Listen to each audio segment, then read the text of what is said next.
Oh, hello. Recording in progress. Hey,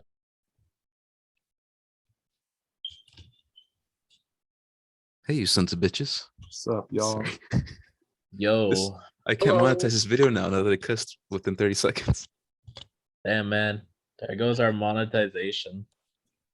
Which you would think I would get something out of all this, but no. What monetization? None of these videos are monetized. I get nothing. I'm just Yeah. recording these for shits and giggles. But why don't we go ahead and get to it? It's your dream. Let's get that musica going. Actually, no musica because I have to play the intro. Oh, the intro I forgot twice in a row. Yeah, like three times now. No. If I don't play it this time, I forget.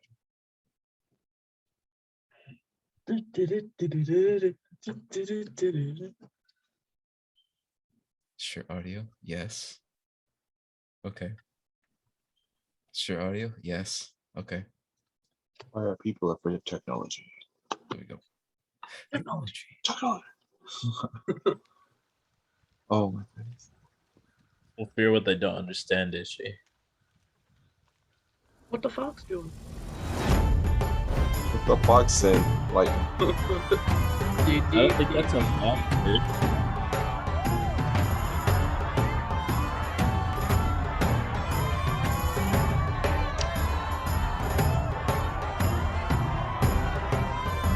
I forgot when I graduated.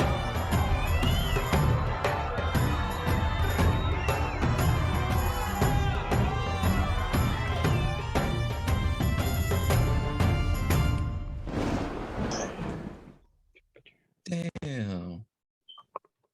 That was some tight shit. Thank you, Sammy. Okay. So I'm gonna go ahead and set up the music because what's the intro without the music, you know? Yeah, buddy. Give me that. Give me them sweet tunes. Give me the sweet dulcet tunes.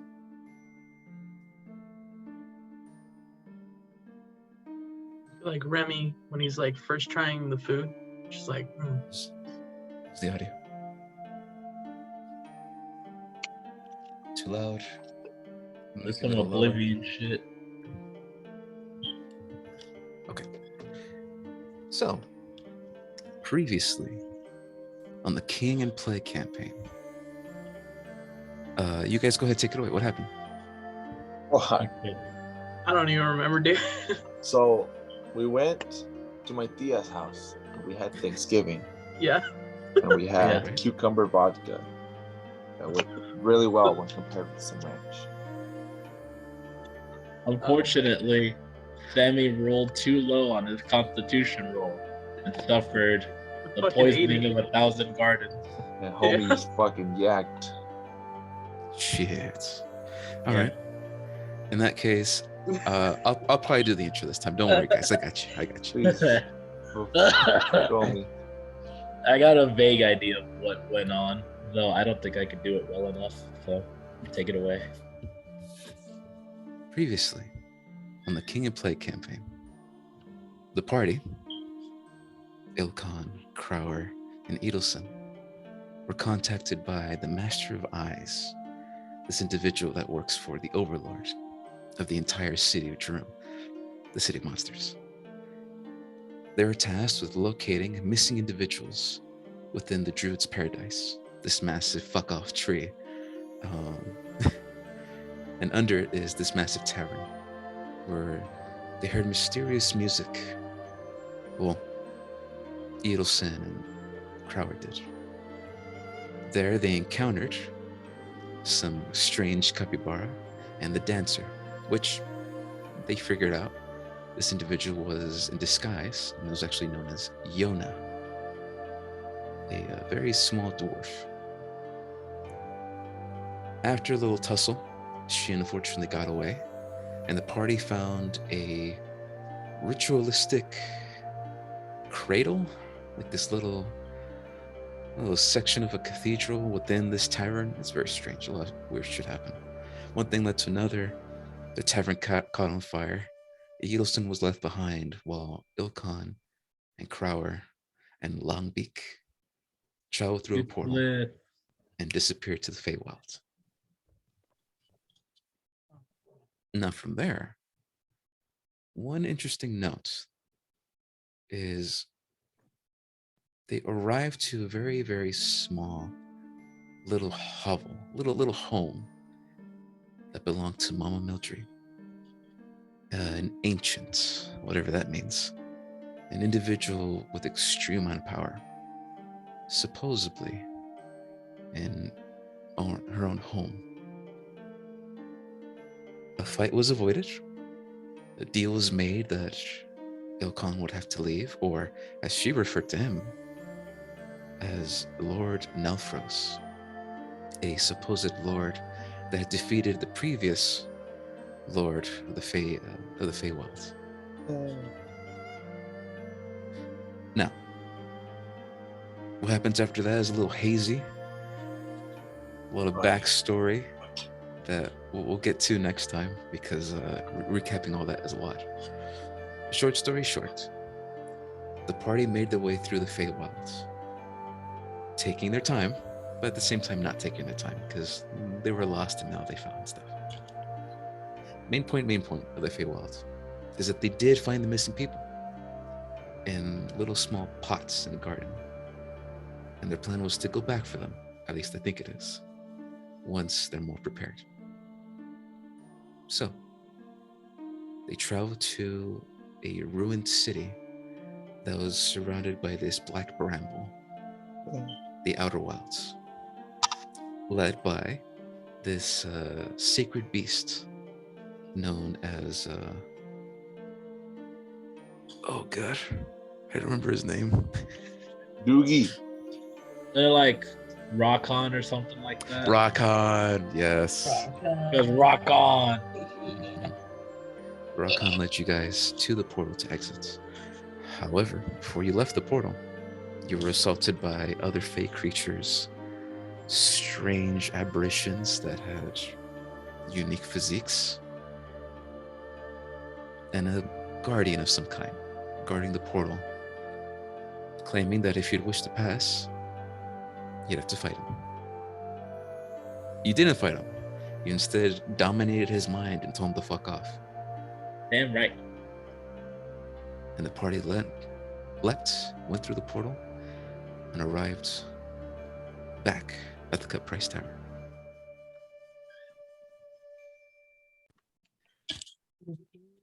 Now let's go ahead and pick up where we last left off. Edelson. Oh boy, how am I gonna do this? Okay. We're gonna mix it Edelson up. has her own story, which you guys will have to watch on that YouTube video, the episode Edelson, the Can You Play campaign. But let me go ahead and paint you a picture of what you guys see. Yeah. Play your I star in it. Isn't that so cool? please. Whoa, who would have Big debut, man. You did it. Please move to the All right. appropriate All room. downhill from here. Bam. It really is. Appropriate room. This was Edelson's main movie feature. Now she's just gonna have a bunch of Dude. directed DVDs. Damn. Feature film. Well, ELC need prescription glasses. What the fuck? Oh, Edelson, do you know your I'll balls properly are show hanging you. out? What are hanging out? Oh wait, is that your ass? Never mind, that's your ass. My ass is hanging out. You're Well, a 'cause she wanted to be a baboon, monkey. dude. What the hell? Oh yeah. Oh He's a yeah. baboon. Oh yeah. Forgot about that. Oh, I see it now. Just opened up to the map. Okay, so we're in the tavern. We got all Yeah. these folk, and Big ass. Edelson's a Whatever monkey that on is. top of what, like an Eldritch god? Well, kind of. Let me paint you the picture like I talked to you about. I'm just gonna get my notes ready. So, Edelson in your moments of fighting this massive giant aberration that appeared within the Cut Price Tavern, you look to your left and you see another portal begin to crack open. And in that moment, two individuals pop out, and you see that it's your allies. Oh. The allies you thought that were once dead. Okay, turn this down a little bit. The allies that you thought that were once dead, under the Capybara Tavern. You guys, Crower and Ilkon, you guys see this fucking thing. And on top of it, a strange brown monkey that has this massive ball of crystal wrapped around in a chain or rope of some kind. And it's just flailing it around like a mace at this thing. Which you don't know if you think that's Edelson. You just know that there's a monkey with the mace, a makeshift mace. But you see that she's riding, or they're riding this thing. I'm not sure. What the fuck is that? Right? This Oh, that's pretty bad. is a superior aberration. Damn right, look at that. That shit looks superior as fuck. Now keep in mind, Edelson was already fighting this thing, so she has insight on some of its abilities. Carla, if you have those notes, if you want to share with the class. If you don't, I'll share it for you. It's okay. Wait, I might have them in my. Let me see. But right now, she's technically fighting this thing on top of it, and she's wailing on it as much as she can. While also in the tavern, you do see that there are individuals like the other capybara, some hiding behind the corner of the tavern, some trying to get away, and the main father figure brandishing a large meat cleaver and ready to go for this fucking thing. In this moment, before you roll for initiative, this will be considered a surprise round, because these things and Edelson were not expecting you guys. So you guys get one free round to do whatever you want before you guys join the initiative. That includes looking around, attacking, etc., etc., etc. But this is considered a surprise round. Crower That's cool. and Ilkon, what would you guys like to do? You guys as get to you be pop in. Ninja. Oh, you really put me on the spot here, man. I Gotta say, I take a second to take this in real quick. The good thing is that we're not on a time limit. You guys get decide whatever you want. It's okay. Rooms.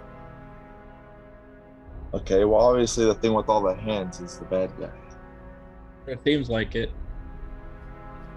I unsheath my whip. No, Oh, shit. He's got the whip. Man,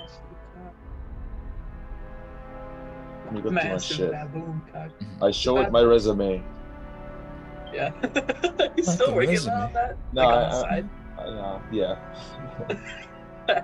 But D&D with adults. I tell it that I have a really good proficient in assembly.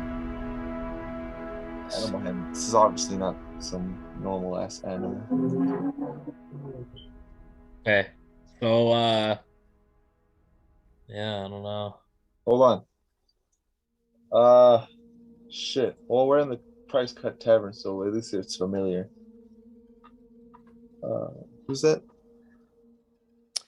I don't want to say it. The first thing came into my head. You know, some shit you shouldn't say. Yeah, maybe you guys can look around. You know that first, green 'cause- person? We know that green person, right? Yes, the screen person is the, does the mage, the androgynous goblin individual that served you guys. The first you got here. Androgynous goblin individual. That's I why I don't want know. for my description. I don't know what else to say. No, that's You don't- perfect. That's perfect. I love just- that. Do we know her name? Him's, their name? Does D-U-Z-Z. I It start does. to prepare a guiding bolt at the creature. Cause fuck it. And then I'm asking Shim, what the hell's going on? Okay. Jimmy, So Jimmy, you're Jimmy. casting guiding bolts at the superior aberration, Mhm. and then you're gonna ask, does what the hell's going on? Yeah. Okay. And then Ilkhan. What about you? Let's do Well- like a Batman Robin double team takedown. Dang. With the onomatopoeias and everything, the bland, kaplan. Oh, bang. Uh, Right. yeah, sure. Honestly, I mean, it's a big bad thing. I see my homeboys attacking it. It looks like it. I'm assuming it's fucking up shit in the tavern, so that can't be good. Yes.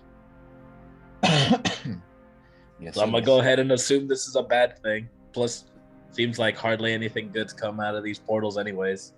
So yeah, I'm gonna keep this shit pretty straightforward. I'm gonna go fucking get up on over.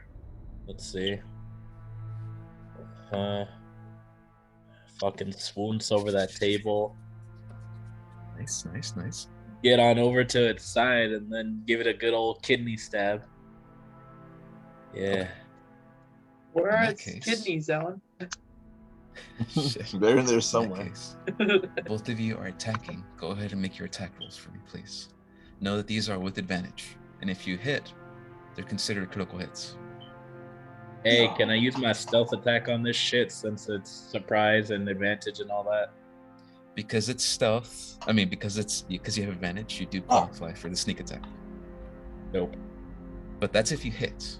I got a Make sure 9. you hit it first.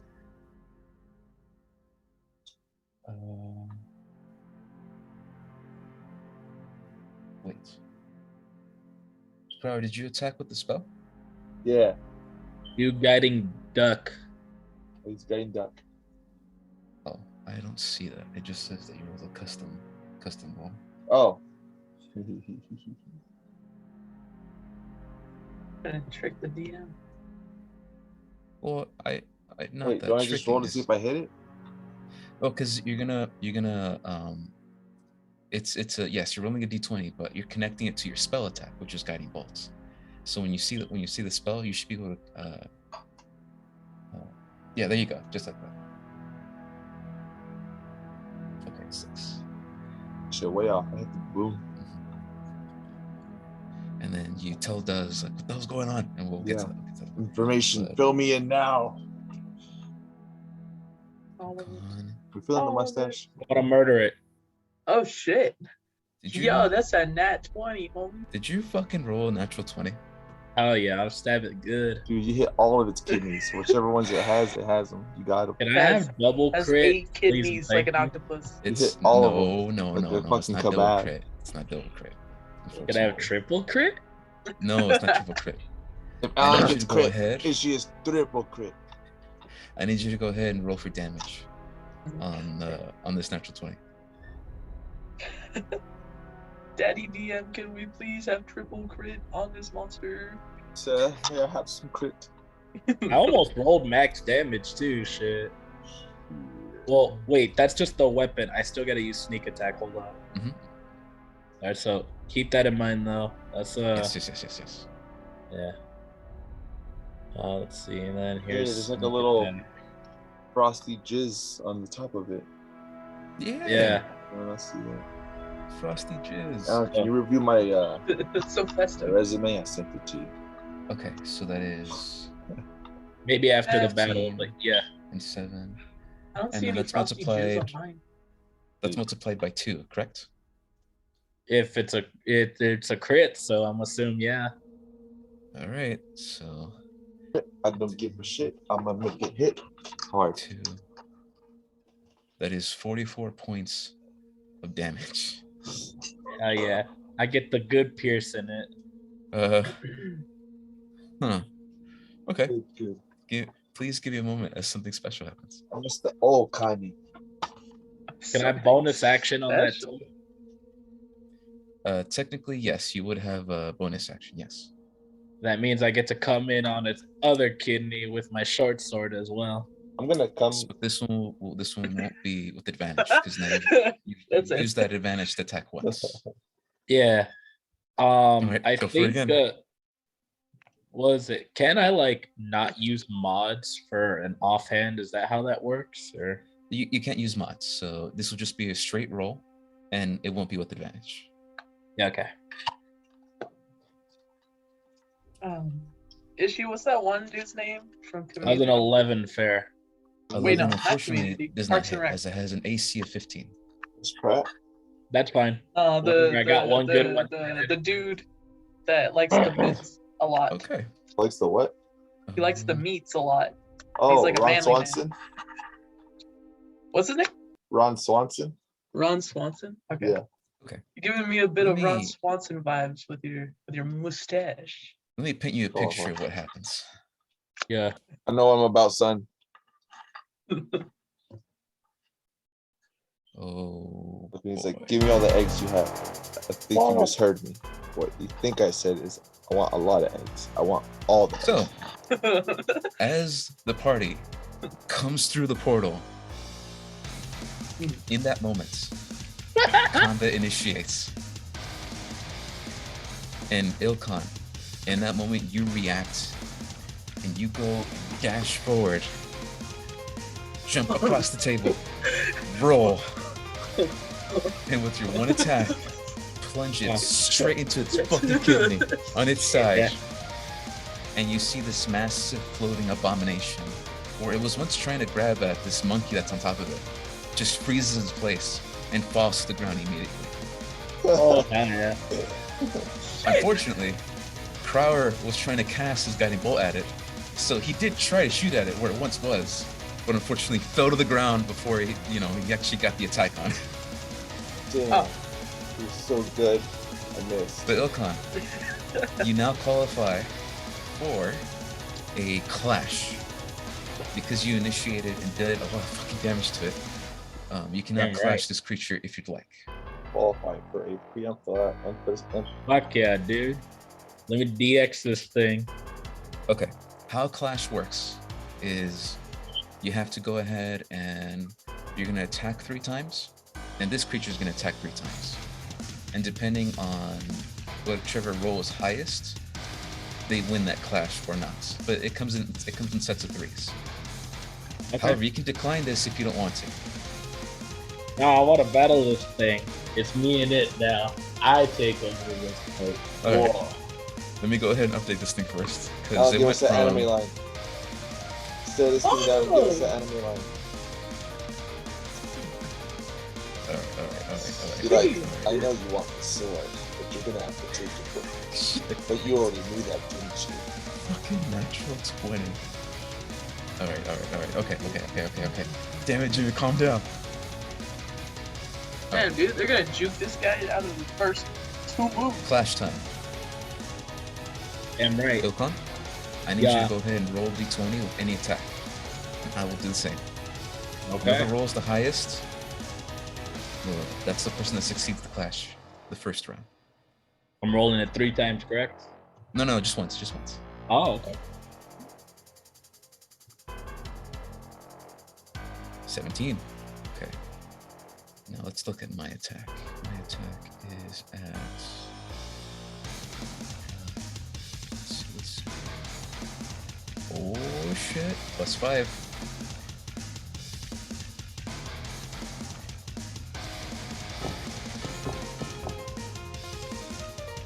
Oh shit! All right. So I got a 20. Oh So my. you try to come in and try to stab in one more time. But this massive creature sees that it's trying, you're trying to attack it one more time when it's on the ground. And unfortunately for you, its many thousands hands, or at least 1,000 smaller hands, come out and try to grab at you. And while this happens, you get covered in these arms. One hand just gives you a good fucking slap across the face. Ah, I like that shit. Go ahead and take It's one hand, so you'll be fine here. It's... Oh boy. Okay. Give me a second. All right.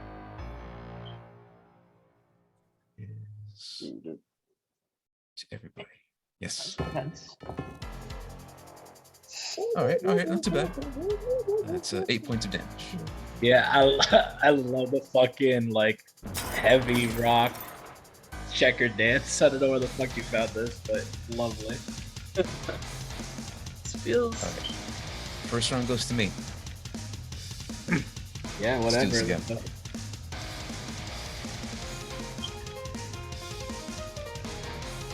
Ay ay ay.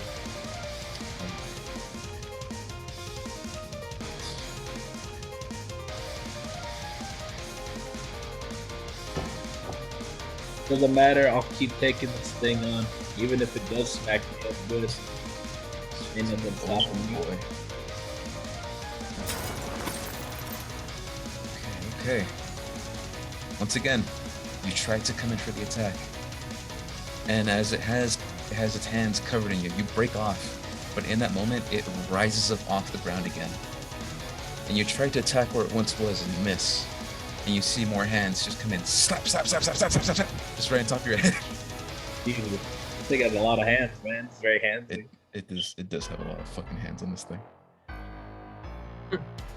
But I have a plan for that. Oh, Jesus Christ. Okay, not bad. 3 points of damage that time. That's good. Alright, one more time. Alright.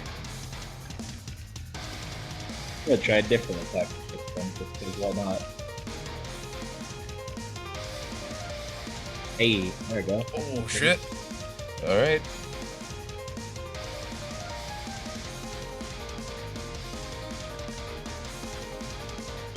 Hey, not bad.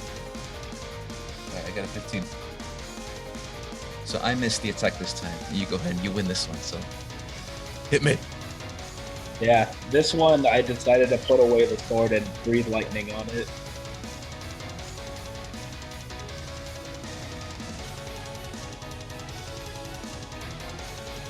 Shit!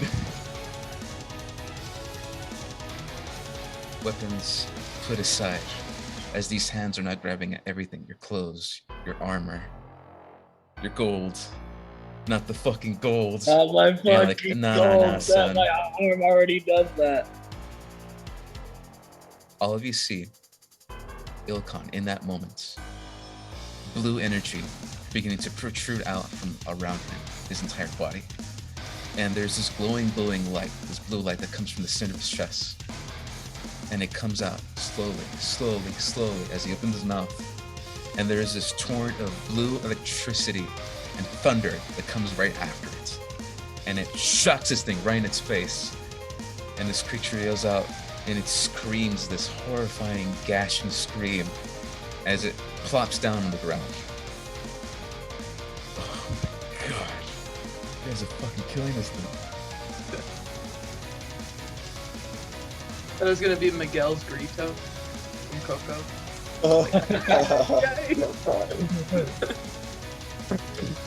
All right. Now, because I won 2 of the 3 clashes, I get a moderate effect against you. Alright, fair enough. Although, I don't think it's really gonna matter this much. But please go ahead and roll a D100 for me. Got it. All my plans are thrown out the window because All my Alan friends are dead. single-handedly just wrecked this thing. Came back from the night We of got a summer. 76. Whatever that means. 76. Yeah. All right. Please give me a moment to double check Soldier. something. All right. It's like the giant plan all over again when you showed up out of nowhere and did like 1 billion damage onto this giant's head. Oh yeah, the first time it was Carla. Second time it was Alan. Third time's gotta be Ishi. Hey, Your time will come. Okay. Ooh. Oh boy. Okay. In that moment, this creature, once again, by the rack of just how much fucking damage you did to it, lands on the ground. And it's still moving. It still has a turn when it comes back to its turn.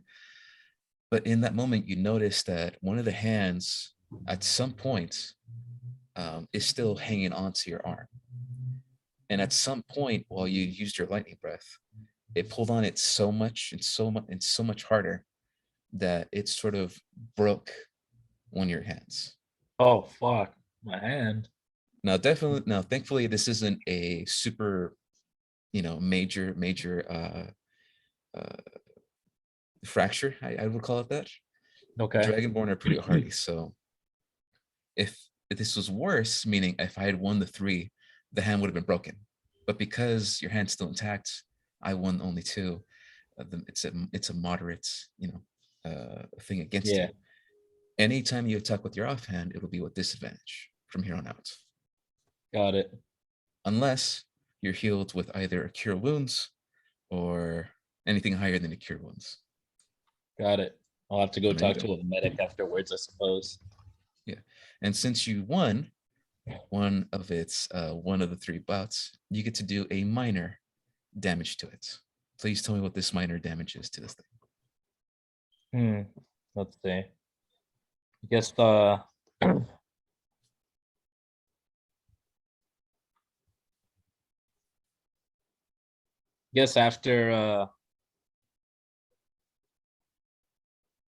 after it fell down and after I breathed some lightning on it, I guess I'll just sitting there looking at my all messed up hand and shit. Probably just end up throwing that offhand weapon at it, honestly. It's like, fine, fuck you, then. You want it, take it. Okay. In this case, that minor damage to it, I'll say that the last 11 hit points you did to it, which was the offhand attack, it can't regain those 11 hit points back. Yay. All right, dope. So I'll make sure that I put that right there. Moment passes. I need both of y'all to roll motherfucking initiative because we're doing this now. We're back in combat. Let's do it. And Eilson, it is your turn. So Locked in. definitely, Carla, think about what you're going to do next as these boys give me their initiative, and then we'll get back right into combat. Fucking initiative ain't gonna be long if I get another hit like that. Yeah, what is this thing down to? I think it's 4? down to 4. 4. Literally.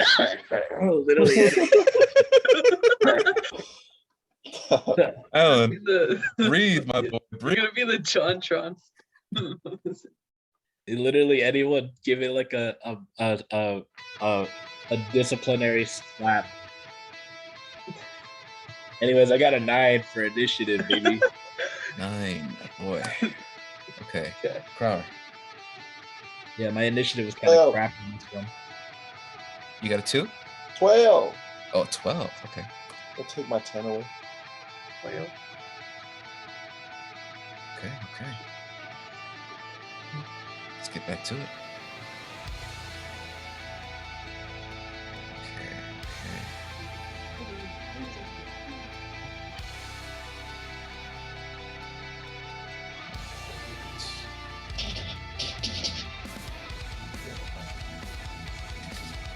Okay. That's what you're playing. All right, Ailson. Yeah.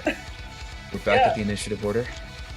You are now this very, very small baboon monkey with your makeshift mace and rope with I am the baboon. crystallized rock. Yes. All right, go for it. All right. What do you do? So, Ixnay the fucking probably just gonna let go of it. Eilson as baboon lets go of that makeshift what Rope, was it called? mace. Rope, like crystal ball mixture, whatever. Okay. And then start crawling around. How much do I have? I have like 50, right? I'm assuming. No. Yeah, No. 50. No. But with the monkey, When you take the is form it- of when you take the form of the monkey, you lose that 50 movement speed. okay, and then I just gain whatever is monkey. Yeah. So for monkey, Monkey movement. let me go ahead and show you what that is. The monkey, your movement speed is 30 feet. Oh, never mind. That's worse. Okay. I mean, I don't imagine. Shut up. I don't imagine that this is like. All right, I'll tell you my idea. Yes. I'm gonna go around this thing, clap its hands, and then give it some moisture, give it some crystals, so Okay. it can't move its hands anymore. Interesting. So you want to give it some of your moisture Yeah, so that it can crystallize the move its hoe. hands. Mhm. Yeah. Yeah. Okay. This is going to be an improvised attack. Okay. So at first, I'm going to see if this is successful. I need you to go ahead and you decide. Roll to hit with your crystallized moisture or roll a magi check. Yeah, I was thinking I should probably do a magi check first. No, sorry. Not a magi check. A magi, just roll. A roll with the magi. Okay. Let's do magi.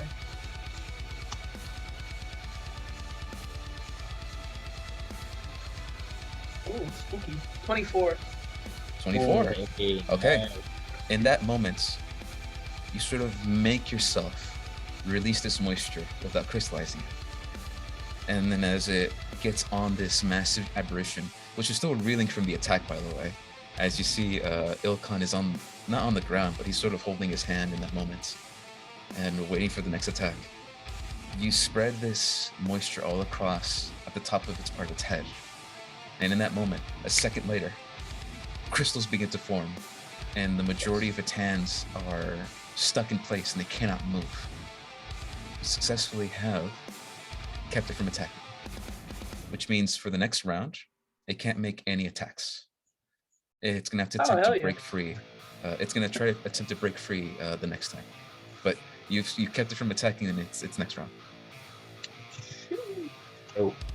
Hell yeah, nice one, dude. Alright, well, you know, I had 4 damage left, but at least it literally cannot hurt you guys now, so. Cool. That's good. That's good. That's good support right there. Yeah! All right. After that, it is. Is that my girl? Is that my girl, Runes Lilithan? You got a few. All right. Runes is next.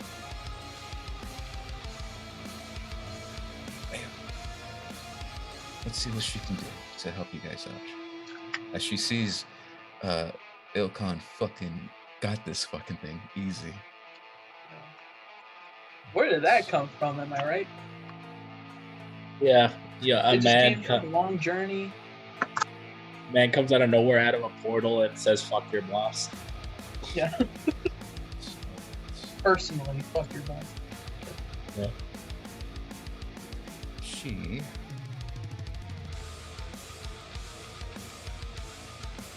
okay. Issue. By the way, the reason why there was no response from Duz and why I glossed over that was because in my head I'm like, oh, I told him. I forgot to tell him. When you try to talk to Duz, in that moment, they're sort of frozen in place. Ever since all of you arrived, they've been frozen in place and they've been stuck there and they cannot move.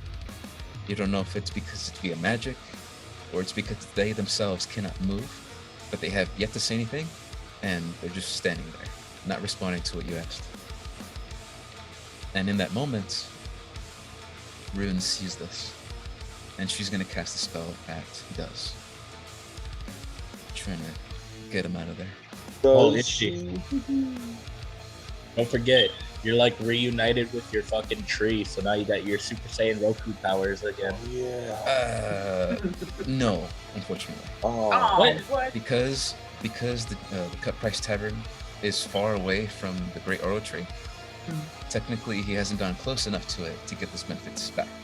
Damn. All right. Never mind. Forget everything we said. Oh yeah, we're far. Fuck. All right. Well, keep it in mind at least.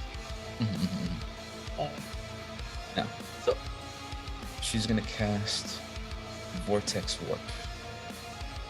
That does. No shit. Vortex Warp.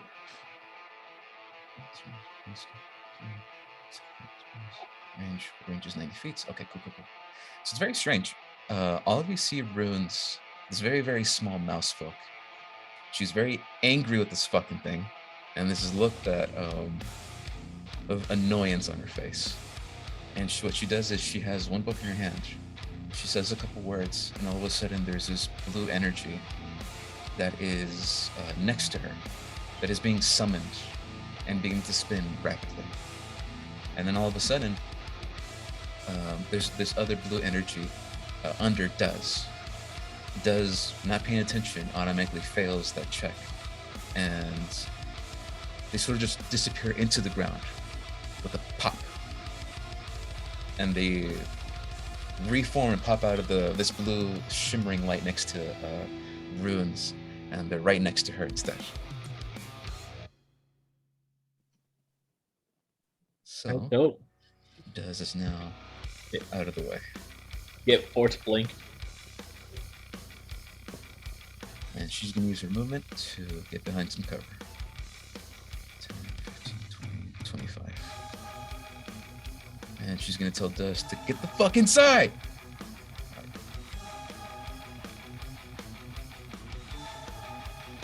Alright, next is the corn fruits, which you don't know that's their names, but that's the name of the capybara. After the capybara's move, it's going to be your turn, Ishi. Get ready. Okay. Almost dead, so let's go basic. Okay, you see that there are two capybara behind the counter, the top left corner of the map. They're freaking out. They don't know what the fuck to do. But then all of a sudden, you guys see that same red mist you've been seeing, and you recognize that individual to be motherfucking this guy. What's his name? Oh, Mr. hey. Big Rod, as he, in mist form, comes back on the ground, sees what's happening, picks up these two capybara with one hand, and his mist returns back into the ceiling as these creatures that he's holding also turn into a mist, and he is gone back in the ceiling. He's trying to get these guys out of here. Okay. Big Rod. These two capybara, they see what's happening. They go ahead and run here. And then they're gone. This individual, seeing that his family's okay, no one's caught out in the open anymore, he's gonna go ahead and use his movement to go run over here. Alright, and he is gone. Is that the capybara? Yes. Alright, cool. That is their turn. They can't attack. They're just NPCs. Croward, is your turn. Okay, so this thing's frozen. Not frozen. In a way. It can't attack. Waiting Yeah. down. It's like bound. Yeah. Okay, I'm gonna just do a basic mace hit. Alright. You come in for the attack. Yeah. Fly in and bash it. See that roll, baby. Bish bash. Mickey. Unfortunately, 10 does not hit it. It has an AC of 15. This thing's all big as fuck and shit.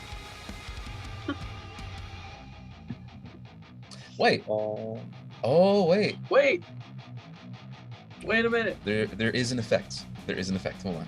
Let me double check. From the mace? Or With, from with me the attacking to mace. hit it? Also, No, with the mace.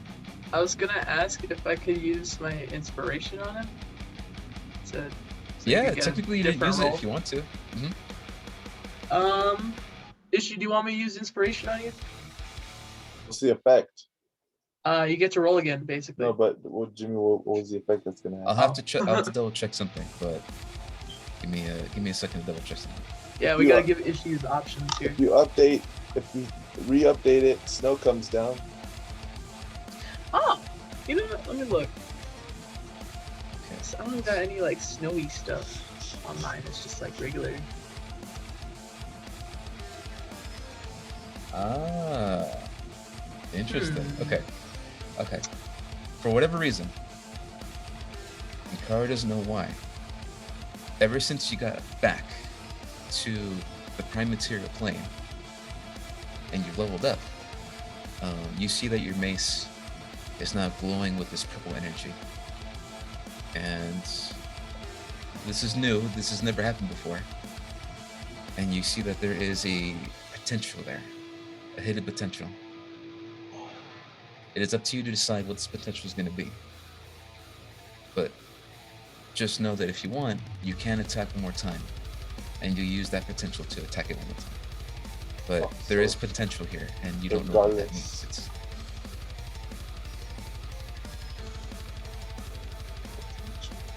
So I just hit it with the mace again? if you want, And yes, if you want. can use that potential to hit it again. Yeah. Alright. Let's see what happens.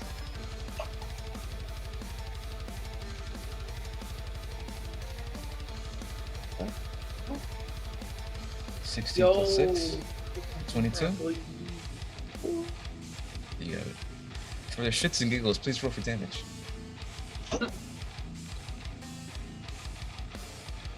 I rolled Just 1. enough. What? Plus 4. Oh, Oh wow, hey, yeah, you did. You rolled minimum damage. you have maximum additional damage. It's not himself since he went to the Nightosphere. Sayonara, big You come in flying, thing. glowing mace in hand. Bitches. Hit it as hard as you can. And this creature is sort of dented. You leave a massive indent mark in the center of its torso. And as it does this, there's this massive gouts of black liquid that just comes out of its face and mouth. And many of its hands that were attached become unattached. And they just sort of land on the ground. As this thing is fucking dead. No. Like I- shredded. yeah. Little pieces of beefaroni. Save for later. Yeah. Please give me a moment, because I have to do something else. Okay, alright. Now you have your bonus action and your movement. Bonus action. Well, I'm gonna just back up for a minute. Hopefully nothing will happen. But I don't know. We killed it, so now I aim my weapon at the monkey. Right, the portal's still open. And the portal behind you guys is also still open. Oh, all right. Shit. How long until the Jump back in. I jump out? No. What's the fucking the thing that I had in the bag to close the portals? Oh, the aperture's locked. Wow. You just know that off the top of your head. Well, some things I remember, some things I don't. Mhm. Like the name of Rakan, the sacred Right. beast that hung out with you guys for an episode. Yeah. Yeah, buddy. But like just an item that you have. Wait, did you make up the item? Or was Yes, it already that one I made. Okay. But, yeah, I yeah, used the aperture lock to close the portal. Not the one that we came from, but the other one. Aperture's lock. Is that an action or a bonus action? Aperture lock is an action. You cannot use it, unfortunately. And who's after me? I use my thing to hand to Alan. It'll you be can see it. Ilkan. Yeah, it'll be Ilkan's next. Ilkan, here. After Des. Use this and close the portal. All right, dope. I catch that thing with my Looks good like- hand. I don't know why currently I can't do it. I mean, it's a me thing. What it's like. Feels like a Venom line.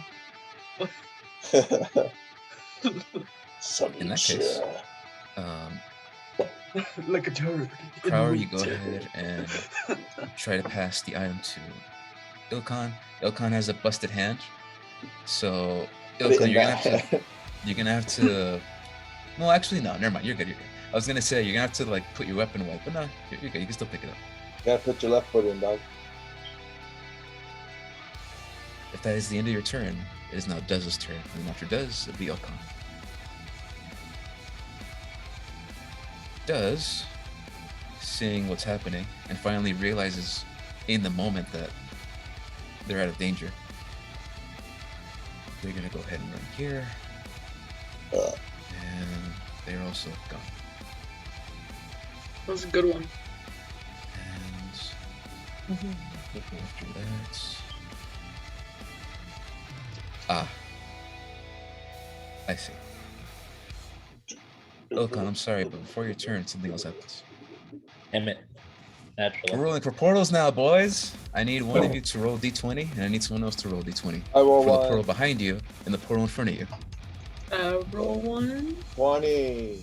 Go for it. Yay. Oh. Okay. Oh man. You guys didn't say which one was which. So, Crower, since you're closer to the portal behind you, Oh. I'm going to use 20 for the fake portal behind you guys. Okay. I rolled a 7. So I guess for the front portal. For the front, it's yeah. a Okay. Front butt. Let's see. Oh. Okay. Give me a second. Gonna get really interesting in the. Hey yo, it's Denny's garlic bread making me act up. Pretty good. Edelson, in your baboon form, you're sort of like trying to like relax in the moment now that the threat's gone. And then you look behind you and you hear something coming from the portal. And you hear you just hear laughing. Oh, You just God. hear constant laughter behind Oh, you. Dude, it's that guy And- from the mukbang. No, not the mukbang. Which one? You see a creature that you've seen before pop out of the portal, and you see one of these is now in front of the portal. These lesser aberration. These lesser folk. So boys.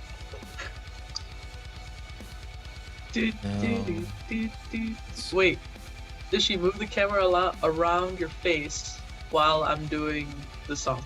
Okay, one, two, three, Hold go. on. And then unfortunately, because that was a natural 20, Do do do do do do do do do do do do do. Thank you. That's entertaining. But what's so fast? okay. It's like those Not my best iPhone drawing, but commercials. it's what I got. All right. In that Okay, moment, Jesus. behind you, Crower, Yeah. you see Crower, you see that there are these black bramble vines beginning to come out of the portal Oh! and begin to wrap themselves around the outside of the portal. Like in a closing kind of form, or like it's No, they're Starts sort to- of just like coming out a little bit, and they're just wrapping themselves around the outside of the portal. like Holy America. Yeah, Yes. but that is what happens in front of you guys, and that's what happens behind you guys. Ilkan, that is your turn. All right. Yeah, I mean, I got handed a thing. I'm gonna do what I'm gonna do. All right, Crower, you take care of this nasty thing. I'm gonna focus on closing the portal. Yeah, and that's what I'm gonna do. I'm gonna run up to this portal thing and try to use however this shit. I didn't get instructions. This is my first pig, so That's Point true. and shoot. Point and shoot. yeah. You aim it, lock Yeah. on, and you feel it vibrating in your hands, this little item in front of you. And then it shoots out this anti-magic, or at least you get the sense of what anti-magic would look like. As it shoots out, as I mentioned before, it looks like rotating pieces of glass in place. And it looks like there's reflections that look at you and the entire area around you, but it morphs and melds as it shoots out, hits the aberration portal that was there, and the aberration portal is now dissipated and gone. Yeah. We did it, boys. You, Certified. Vibrates and the in my less hand. aberration looks behind it. looks at all of you, and it just looks down at the ground. In defeat. Get wrecked, Well, bro. Like it knows what's gonna happen next. You're gonna literally kill it. But that is your turn. You have your bonus action and you have your movement.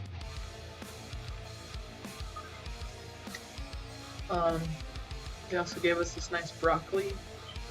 Yeah. Nice. Wait, hold up. Trying to open it. And then after Trying to get a that, slice. oh, after Careful. that, Raw. after Ilkon's turn, it's gonna be Edelson's turn. I So think get they're ready. steamed. I guess I'm You not ready, in Carlo? I'm not in attacking range of that apparition, am I? You are not. You're within 5 feet.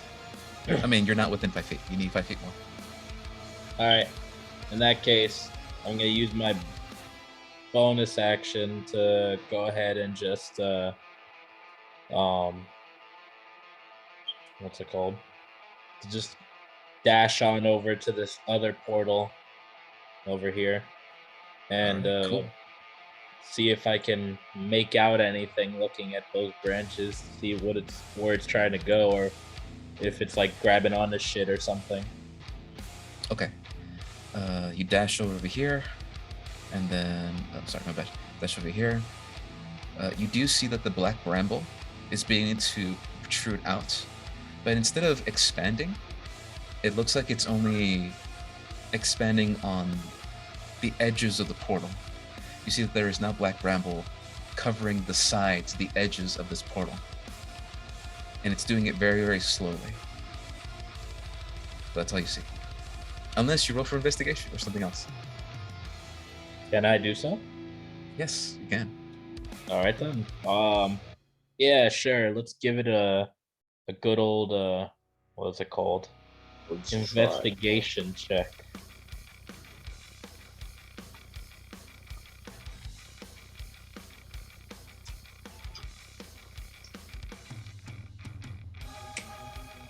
$17. Yeah. As you get closer to it and try to inspect it, you get the sense that yes, this is the same black bramble from the Outer Wilds. That's an obvious fact. Yeah. Figured. You're starting to see something else though. With the 17, you're noticing that this black bramble is starting to embed itself, well, not only around the portal, but into the ground itself.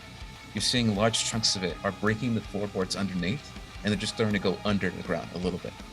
They're beginning the process. They haven't started fully yet, but it looks like it's some of the few pieces of black bramble are going underneath the ground. Guys, I And think then- they're trying to keep it open. Because you still got a 17, you see one more thing. You see these same black little creatures you saw in the Feywilds, the Chigawa, no taller than an inch. They're beginning to sort of pop out, and they see the space around all of you. And you see one, and then you see two, and then you see three, Shit. and then you see 10. No. And 10 of these are sort of just standing in place, very curiously looking around at everything, not moving. They're just at the portal.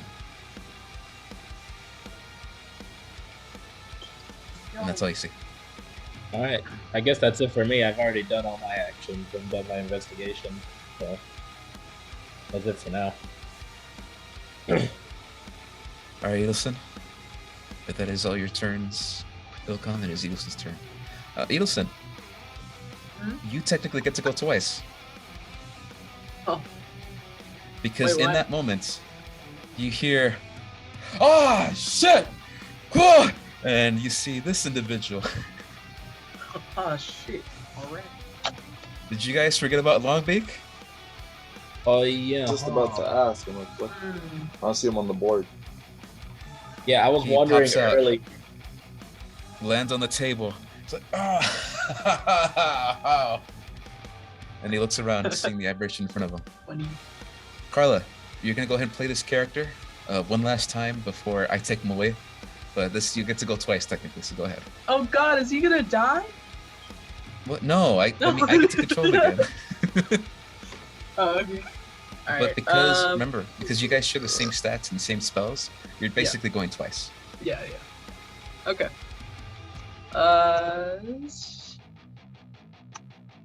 Oh, So we're just like standing in front of the portal, it's just like fucking waiting for it.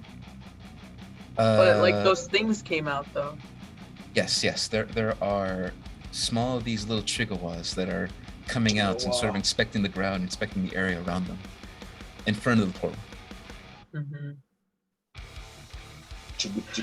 Chihuahua. I feel like this music's too intense for this like scene. Chihuahua. you Well, know? technically, you're still fighting the aberrations, so Chihuahua. Oh really? It's not yeah, the There's one aberrations right there. behind It's you. for you There's guys. what? Look at the map. We Look at didn't that. kill it not yet? No. there's another A one. new one came out. A new one's. Oh, a this new smaller came out. one. But we've already fought this one before.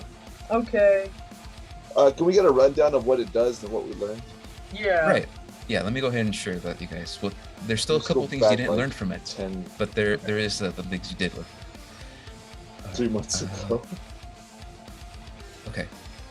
Lesser aberration. It feels like. Fat loser. Got like a It's- death leap, and I think it's got like a screech that made me lay on the A floor. PP touch or something instead of a PP touch. It gets the first trait is killer. Once the creature is down, with 0 hit points, it'll keep attacking until the creature's dead. So that's the first trait. The ones that you guys figured out was Death Leap, and then Joke of the Aberration. Death Leap is the creature leaps within 60 feet and attacks one target. On a hit, the creature takes 1d6 points of piercing damage. Joke of the Aberration. Any creature within 30 feet of aberration must succeed a DC 15 Wisdom saving throw, or be under the effects of Natasha's Hideous Laughter spell, which is you laugh, you fall prone, you can't do anything else on your turn. That's what happened to me. That's why I remember. And then this. there's still one more, Face of Death, but you haven't figured out what that one is yet. Learn it. Burn it? Learn it. Oh, learn it. That's a Yeah, free dude. action, right? To just be able to learn Yeah, it. It's a dude, free action, use free them. action. Use those Yeah. magi rolls. Midge. Midge. Midgy rolls. Magic. Oh, bitch. Six. I got a Aw, 6. bitch. 6, unfortunately, is not enough. Aw. I got a nat 1. Just because you fell out of a fucking portal. You That can't is true. You fell out of the analyze portal, shit. you hit your side with the table, you're in pain, I used but you... inspiration. No, Yeah? no, that's not how it works. That's not how it works. Fine. Alright, yeah, I just messed up. Okay. So. Well. I use fear. No, that's not gonna You have fear. Yeah. You guys do too, probably. It's next to wisdom. Or Scary. it's in the skills. I didn't know that fear could be a skill though. Alright. I wanna go up to like one of these little lads. Maybe pick one up, be like, hey, what's your deal? Okay. How many are you picking up? Just one. Just one? Okay. I do like an investigation and insight. Well, you no need to investigate. You know that these things are the ones you saw in the Feywilds. Yeah, remember I fed it a cracker and they brought me like a rose. Oh, okay. So we're talking The about those ones. Feywilds. Hold on, Yeah, hold on. it's those little Ghibli motherfuckers. Wait, Oh. Eilson, as Yeah. Longbeak, I need you to roll 1d100 for me. 1d100. Oh, you're gonna Yes, die. the moment you come out of the portal, Okay. there's an Cool, effect. am I that gonna- happens. Am I gonna get another arm? 6. A 6? Yeah. Is that bad? No, not too bad. Not too bad. Not too bad. You always roll the extremes. It's either very, very high or very, very low. You can't. True. You can't have a reaction like this and then be like, "Oh, it's not that bad." Yeah. Longbeak. Yeah. For whatever reason, you unfortunately cannot remember anything that happened in the Feywilds. For whatever That's pretty reason, bad. you were in the capybara in that teleportation portal, and then now you're here in this new tavern. Jeez. Like, oh, that was quick. And then So you it's see like- you see the individuals that came with you right next to you. It's like, oh, I guess it just leads to this place. Okay, cool. But for whatever reason, you cannot remember everything that happened in the Feywilds. That is just No, I blocked out of your talked. mind. I talked to a cool wolf. I'll never remember. Not anymore. Straight up Now- had a Ghibli movie experience. Now, Jimmy's NPC can completely disregard our entire adventure. Eh, Unfortunately, yeah. sounds like a Deus Ex Machina. Well, blame the fucking Feywilds, all right? Yeah, yeah. The I'm Do gonna I make Ishi remember roll the for something Feywild? too. Ishi, your Oh. thing comes later. Aw. What's the Feywild? But Longbeak, you realize that there are these black little inch tall creatures on the ground. That's cool. Oh, there's black bramble. There's a portal behind you. What the fuck is going on? Mm. Okay. All right. So then, in that case, okay. Let me look at the map. See who's closest to me. Crower. Yeah, that's Yeah. Crower. So, Okay. Sir Crower. What in the fish paste is going on? We eat fish, right? We're birds. Yeah, Yeah. yeah. Yeah, sure enough. Yeah. Well, we're back at the tavern. This is before your time. Okay. Yeah. You came from the portal. I think. I'm fuzzy. But we're trying to kill this thing right here next to the baboon. Don't kill the baboon. I guess. Hey. I don't know who you are, baboon. Sorry. Do I know? I don't think so. You wouldn't know. You just know that there's a lone baboon that was fighting the giant aberration, but now is not. Wait. So This, I can't talk? Like. So Okay. when I read the information on Wild Shape, there's many aspects that you cannot do because your backstory you can do. Right. For example, Okay. you normally wouldn't be able to talk as a baboon, but you can. Normally, you wouldn't be able to cast spells as a baboon, but you can. Oh, cause the flippin' rubber duck, isn't it? Yes, exactly. Okay. Right. But you as Longbeak, what are you doing right now? What is your move? Yeah. Okay.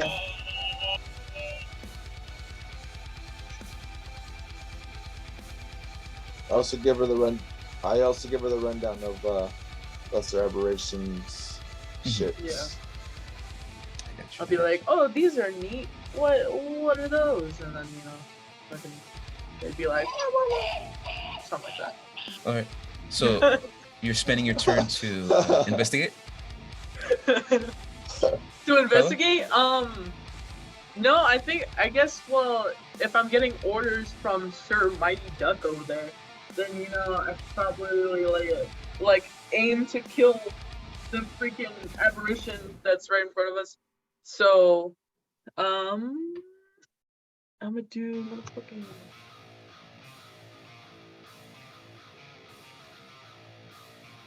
What you thinking, girl? What you Can you thinking? imagine like if Edelsten's baboon self starts talking to us, and all we hear is like,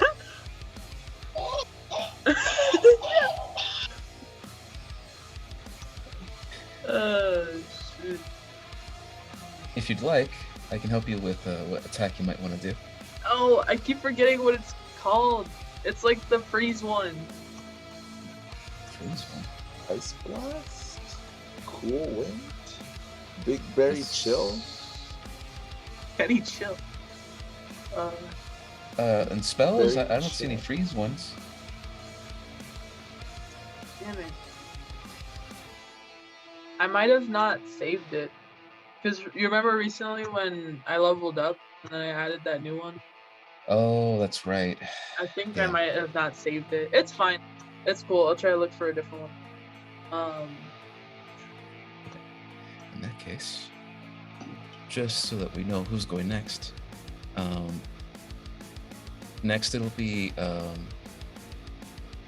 Again, right? excuse But me. monkey style.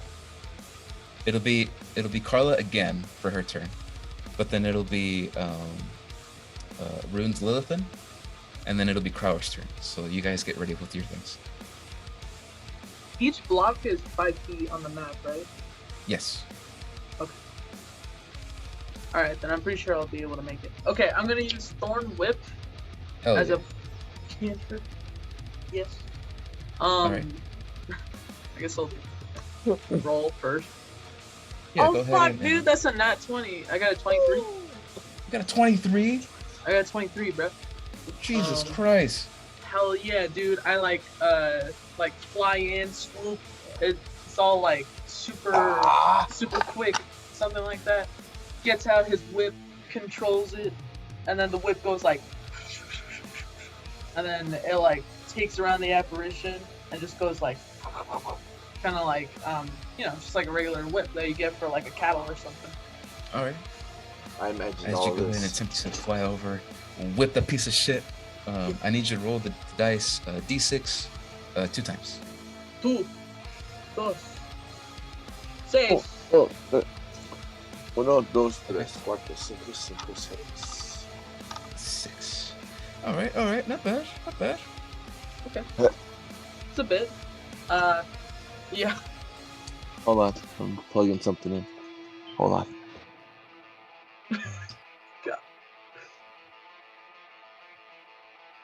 Euseus. Euseus, I don't think you have any bonus actions, right? I mean, it was a bonus cantrip. So, but Oh, no, I no, already no. was like Thorn- talking to Crower and stuff. Thorn Whip is an action. It's a bonus cantrip. It's an action to cast that spell. Oh, okay. But yes, used your action. You flew in, Thorn Whip the shit, and then you see Baboon just looking at you, looking at yourself. That's basically it. Are you gonna move, or what else are you doing? Oh, sorry. I meant to move. I can't really grab him though on the map, but I meant to move him like 4 spaces close to the apparition. So I'm basically right next to it. Okay, so like Beep, beep. right Yeah. here. No, like Oh. right there. Ah, okay, gotcha. Yeah, I just moved a bit. Okay. Now it is Edelson's turn. As you see this strange bird attack with the Thorn Whip next to you.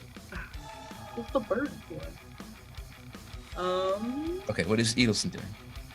Edelson does a flippy whippy claws melee attack. Okay. They're like right next to it. It's a 5-foot reach, but like come on. Also, because you are still technically a null, you still get your pack tactics because you're attacking with somebody else. So you attack with advantage. Oh yeah. Roll twice, baby. Take the better of the Actually, better yet, I'm gonna go on the aberration, go on its like shoulder, Throw your dookie at him. throw my Oh my god. The animal. No. I cup my Oh. dookie. I cup my dookie and I smear it on its face. Just Oh like my that one God. scene in Nacho Libre, you remember? Like that. Yeah. Are you attempting to Yeah. blind this thing? Actually, yeah. Because it doesn't Yeah. have any eyes. It doesn't? Really? I'm sorry to tell you this. It does not have any eyes. Just an aberration. Does It it have has- ear holes? It doesn't have anything on top of its head other than its mouth hole. Okay, then I cover its mouth. Ah. Stuff it in its mouth. You know, it eats the poo-poo. Stuff the poo-poo in his mouth. Yikes. It eats Okay. the- So for Edelson's I turn, didn't know it would get this low. as a monkey, she's gonna Donk. okay, and she's gonna and use that. claw. Donk. Okay. Go ahead and roll for an attack for me, please. So I'm gonna shit first, and then I'm gonna claw. Okay. You have to shit for consistency. Like, Right. do I gotta roll it, like, Lubrication. Come on. Please attack with advantage. Oh, okay. Attack? yes, 'cause you- roll an the claws, attack. remember? For The claws, mean? right? for the claws. Okay. No, I was gonna Yeah. shit first, and then I was gonna. Well, I know, but I need to see if you hit first the claws or not, because this Okay, this fine, is fine, combination with the Fine. with the shit. It's 20. It's No. not a nat 20. It's a combined Okay. 20. Please describe what this looks like. I feel like you should describe what this looks like. As Yeah, you like you're successfully required to. you successfully do this and hit with the attack. Yeah. Okay. So I crawl up the apparition. You know, kind of like a jungle tree, right? Like a monkey. Okay, all right. Like You get a on the monkey. apparition. And then yeah, I get on top of its like head, Oh god. Okay. and then like you know, Come on.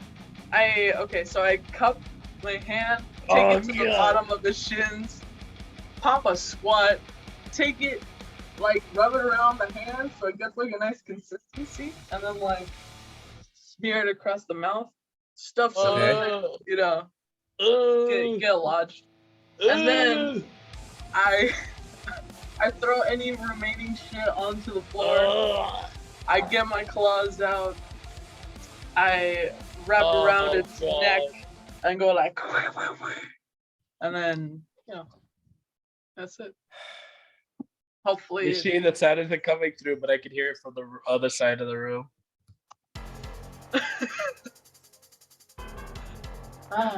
So here's what Bruh. happens. This is fucking gross. I need you to roll a d20 for me. yes. All right, so 20. Oh. This is gross. Yeah, not a good one. 7. 7. Okay. So with your melee attack, because you healed the claws, I need you to roll that 1d6 plus 1 for me, Right. and then I'll tell you what happens next. This is 4. 4. My man did shit strike. Okay. So it's Would it 11. die Okay. from like disturb? Dysentery. Die from insanity? Ah. Like Call of Cthulhu? That is a terrible, terrible way to go. Edelson, as a baboon, you mount, protrude, and stuff, Yeah. and claw. Yeah. One thing that happens, by the way, and I hate to say it, it takes 11 points in total, but it takes an extra 7 points of poison damage as you forcefully force it to digest your essence. Ew. And in that moment, this creature is just coughing, but not coughing. Alan, can you please cough for me? It is just coughing like crazy. Yeah, and and you see as it happens, its skin begins to turn into this yellowish green, and then it begins to inflate. It inflates even more, Oh, and inflates even more, no. and inflates even more, and We're just expands. getting all the fetishes. And then Fucking gross. in just one single move, while you're still on top of it, pop! It explodes like a fucking balloon, and there's just green viscous everywhere. Alright. And then As you after that fucking kill this happens, thing. after that happens, I lay onto the ground and then like slowly morph back into a like what I originally was. It's a null. Yeah. Back Maybe into on Edelson. that. Okay, let me get that. Yeah. I'd imagine Fuck. while that's happening though, like the monkey is like dies and then like slowly her body's like emerging from the monkey mouth, so it's like coming out of the monkey, you know? But Ew. it doesn't have to be that way. It could be more like magical Disney. But Okay. yeah. I was gonna say if you want it to look that way, you can make it look that way. But Brought to you. in the monkey's place, all of a sudden, you guys see that Edelson is back. Hi guys, what's good? It's your person. And just like that, combat is now officially over. Because now you have to deal with something else. Where once there were 10 little Chigawas, there are now a stream of like 15, and now there's 30 of them. They're sort of now curiously going about the tavern and looking around the areas and places. But we're gonna deal with that in a second. Mhm. Man, this was not the way I thought combat was gonna go today. Yeah. But you know what? I'm happy. Super happy. strike into insta clash, and then some weird fetish shit happened. Yeah. Yeah. Yeah. When you said inflation, I was like, oh shit, it's just throwing all of them, huh? You know what? At this point, I might as well. We Dude, got that's furries. gross. Okay. We got furries. We got mushroom people. Dude, after combat, after everything's done, I'm probably gonna go up to you and be like, "The fuck's wrong with you? Go wash your hands. Go wash your hands. Go wash your damn hands. Go wash your hands." Okay. In this point in time, you guys begin to realize that the portal behind you is not closing. And the black bramble that's there is still there, embedding itself into the ground. And you see that there are the black Chigawa slowly streaming out of it. A good 5 per like every minute. If you remember what the sacred beast Rakan told you, he told you that the Chigawa, unbeknownst to them, act as little seeds for the black bramble. So whatever that means, just to remind you guys of what this thing is. What do you guys do? As the portal is not closing, and you guys take a moment to realize that for the longest time, you're now finally back together. Okay. Well, as much as I'd love to have a lovely reunion thing going on, we clearly need to do something about this portal. And I don't know. So first things first, I'm gonna try my hand with the aperture lock on this portal, see if any effect happens. It needs to be recharged at dawn. Or at dawn Damn it it. recharges. Yeah. All right. Unfortunately, it's one use. I was kind of worried that was the problem. So in that case, I'm gonna quickly. Do I see runes is over there? Yes. Once Runes sees the combat is officially over, she's gonna go ahead and pop out, see what's happening, and say, "What just happened? What's going on?" We'll go on over to runes. I'm gonna say, hey, I thought you were dead. I'm fucking back. You can't kill me. I'm too good at my job. No one can kill me unless She's sort of I like, want to die. She outstretches her hand like, "Oh shit! Oh, you're back." Yeah, damn right. All right, now before I give you a hug and we do like family reunion and shit, we have all these. We got this thing here, this big old portal. Any ideas on how to close Wait. it? Because looks like it's kind of a problem. Wait, what? I think I got it. Yeah. I Take it away, Connor. go behind the counter and I look for like armfuls of food. Okay. You take the armfuls of food, and there's a lot of it. There's a lot of it that was left behind, and it is a full plate. Okay. And then I go down to the little shinigamis or whatever they were called. Winga. Chigawa. And then I Yeah. like wave the plate in front of them. What are they doing? Immediately, once you grab the food and put it on the ground, all of them stop whatever they were doing, and these 30 of them scratch that. Now 50 of them, little tiny individuals now come by to the plate and are all dancing around, cheering, and they all get to grab pieces of food to eat. Okay. They grab some and I take the plate and then I throw it through the portal and I say, Go get it. Go. The majority that see this cannot believe what you just did, and their heads with the masks begin to like rattle and rattle, but then they just turn around and hop back one by one, hop back It actually into worked. the portal. Go. That gets rid of the 50 that arrive, and then for about a minute, 5 minutes, nothing happens. They're gonna start coming out because food just came out of the portal, so we gotta close it up quick. Yes, Ah. exactly. 40 million try to start like. All right, so great Looks like great Endgame. plan for right now, Crower. Runes, got any ideas on how to shut this thing before we get an army coming through? Yeah. Shit. All right, give me a moment. Let me cast something real quick. And you see as she has her book outstretched, she says a couple words, and then in that moment, a large chest just lands on the ground next to her. It's like, okay, give me a second. And she opens the chest and looks through a couple items. It's like, no, not that. And then you see that there are many of these weird gimmicky items and utilities, and it's just a combination of like a hoarder's stash. And she's like going through them, like, no, not that one. No, not that one.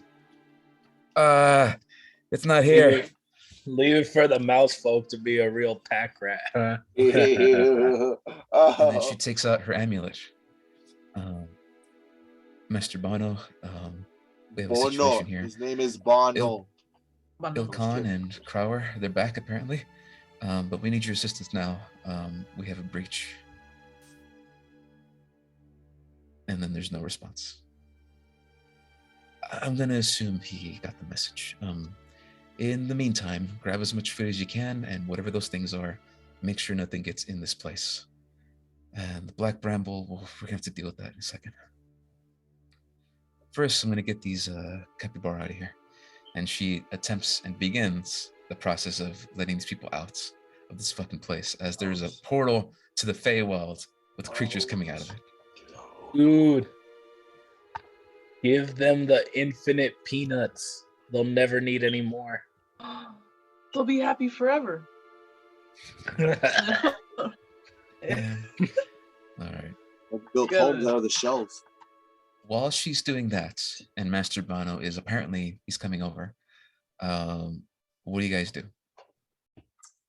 Dude, let's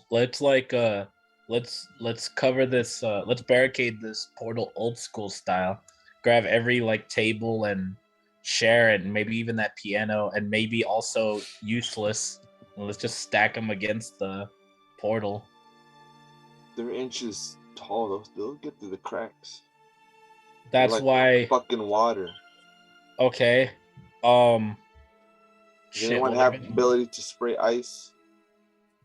Yeah. Hey, we got magic users. Can't you like, I don't know, make a wood wall or some shit? Does anybody have any like caulking?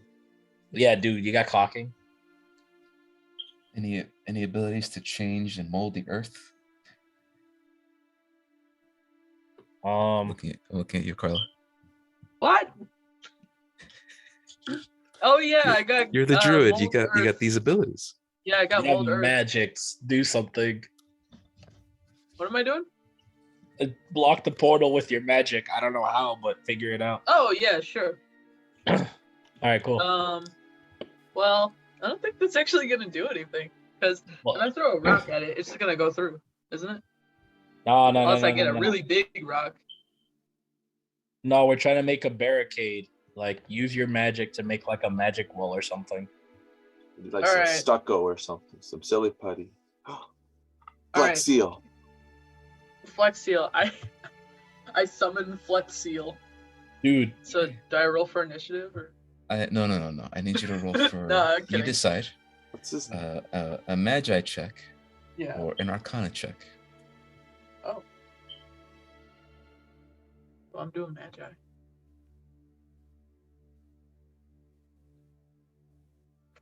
Eight.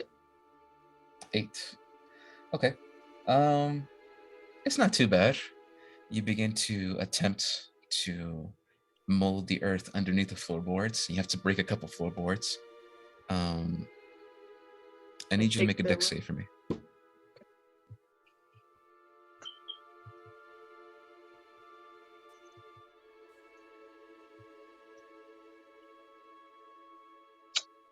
Eight. 8. Okay. That is unfortunate. Mm. Hmm. Can I use inspiration? You already used your inspiration. Can I? Okay. No. You already used it. Yeah, that's it. That's No, it. I didn't though. You gave it to Crower, right? No. Oh wait, you no. No, he didn't want it. That's right.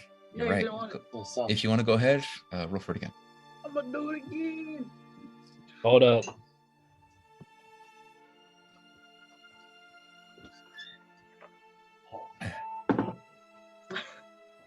A 7. Damn. Okay, I'll keep the original 4 for the custom one that I did, but since everyone's gone, I also have to use the restroom, so I'll be right back. Oh, that's fine. All right. What comes next will be a big surprise for you. But it will. Oh shit. All right, Alan and Rebecca, use the restroom.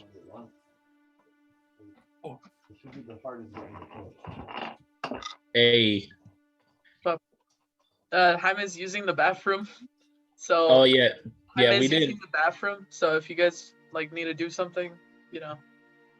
Yeah, we did disappear for the bathroom. It's just we both went up to stop the same alarm from going off. Oh. What alarm? You guys is. In the room between us, there's an alarm clock in there that started going off, and it was really loud. We could both hear it. Ah. Loud.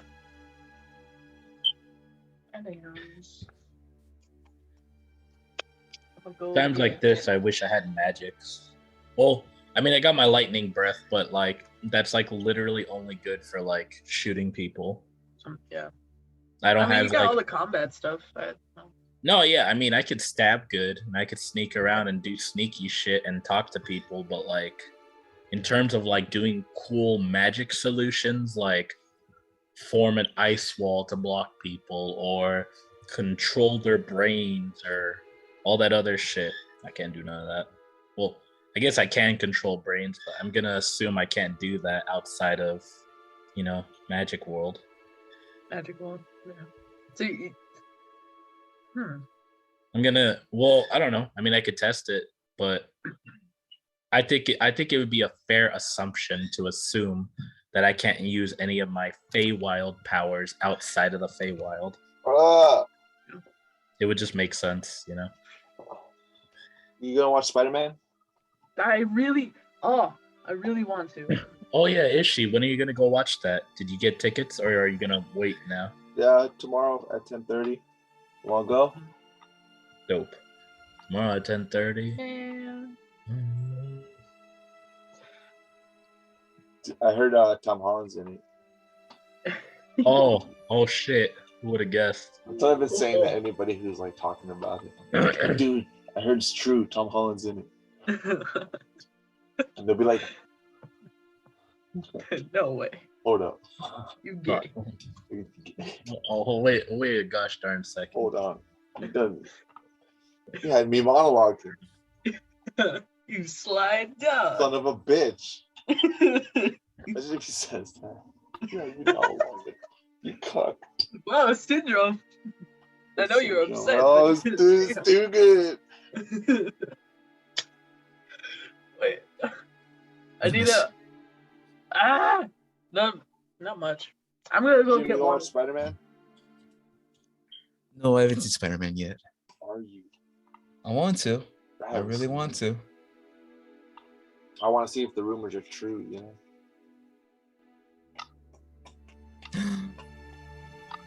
Don't tell me anything. I don't want to know anything either. I'm actually staying away from the internet today. I'm just gonna watch same. H3, play Batman, and that's it. Once I'm done with this, I'm gonna go back to playing Legend of Grimrock because I downloaded that on my PC, and it's pretty cool. It's kind of like a new version of like those super old dungeon crawlers where it'd just be like a map and you'd have to like write out everything with a fucking paper and be like, here's your party, here's a skeleton, what do you do? Like those type text adventure kind of shits. Super old shit. Almost done with Batman, and once I'm done with Batman, I'm gonna play Stick of Truth and Fractured Butthole. Fuck yeah. So. Man, I'm excited. Like, games are coming out, movies are coming out. Book of Fett is gonna come out on Disney Plus. You got that Star Wars shit. A bunch of other shit stuff. So Book of there's so many good things Fett. coming out. the I Fouet. what? Have some of the Fouet. Now we're talking about like what we're doing and playing and what's coming out. Coming out. Guys, bro, Like, Yes, big I really people want to on see the Monkey. new Spider-Man movie. let's get back to it. I hope I don't have to have Yeah. watched WandaVision. So, Edelson, Yeah. you successfully begin to create this moldy, not molds, you mold the earth out of the ground and begin to make this barricade almost. Like this wall protrudes up and it takes up the same space as the portal that comes out to the Feywild. Unfortunately, as you attempt to do this, the black bramble that had embedded itself into the ground lashes out at you. It's like, you're not my And- mom. Unfortunately, you took 4 points of true damage. It's like damage, but it's actually like for real. So I'm Let me gonna come tell you over what and true punch you real damage is. quick. So I you don't were. just type it in. Oh, like it's like I actually go down those points. You were at 37 hit points. -4, you're now at 33 hit points, and that is your max hit points. Oh, okay. It's permanent. It's Yeah. permanent. It's true damage. Until I after level it- up. After it lashes out at you, you go ahead and back off and realize that it doesn't leave any gash mark on your arm where you got hit. You don't see any cut on you. It's very strange. But Well, I'll say that successfully, yeah, you did barricade this portal with dirt, and the black marble is still, unfortunately, still coming out. It's still embedding itself into the ground. You just blocked it so that anything that comes through the portal gets hit by this wall and has to go back. well, at least we stopped the Ghibli Little creatures from types coming. from coming in. Mm-hmm. Also, yeah, thanks for taking the hit, because my next plan was totally to start chopping the branches that were on the portal. I think that kind of takes my plan out of commission. Yeah. All right. Well. Got you. In We're that not out of the moment, woods yet. you see Lilithan. She comes back. Hey, what up, Lilithan? All these individuals behind her, these capybara and does, and Mr. Big Rod is not happy that you fucked up his floors, but he understands that there's a portal that's in his tavern now. Unless you guys do anything crazy or anything like within the next hour, it's a very, very mundane experience of hugs, happiness that you guys are back, but getting everyone out of the tavern as soon as possible, as there is a portal that does not want to close, and it apparently is lethal. And yeah, just a lot of thank yous for saving the capybara again, Edelson. I guess the only thing that would that I'd want to ask is maybe like ask Runes or someone else for like cliff notes on any like major thing that might have happened while we were gone. Like what the fuck was up with the giant thing up in the tavern in the first place? Stuff like that. Osman, too close. While outside of the Cut Price Tavern, many soldiers of Blue Dragonborn have come by, and they sort of start making a perimeter around it, keeping people back, etc., etc., etc. She responds with, "Well, I ain't got the faintest idea, if I'm being honest with you, darling. One moment, I was asleep, getting ready to prepare the day with moving the capybara to a more safer location, getting Edelson updates about the state of, well, the capybara, the tavern. That's confusing. But apparently you're back. And Wait a minute. I was suddenly woken up by screams. How long have we been gone? Oh, since yesterday, which was 12, 13, 14 hours. Yeah. Okay. Which we need to have a greater conversation of what the hell you found down there in the basement and what this is, as she points at Edelson. And she notices that Edelson has a very bright red glowing tattoo. It kind of looks like a birthmark, but now that Ruins pointed it out, I get to show you what's on Edelson's neck on the lower left. So it's glowing now? Was it glowing before? It was not. And there was no really form or shape to it. Now it has a defined feature. Now it has a defined shape to it. When you guys look at it, unless Edelson covers it up. Nah, dude, wear it loud and proud. Yeah. She's just like, that's weird. And it looks like this. Yeah. Whoa, you have the Eye of Sauron on your fucking neck.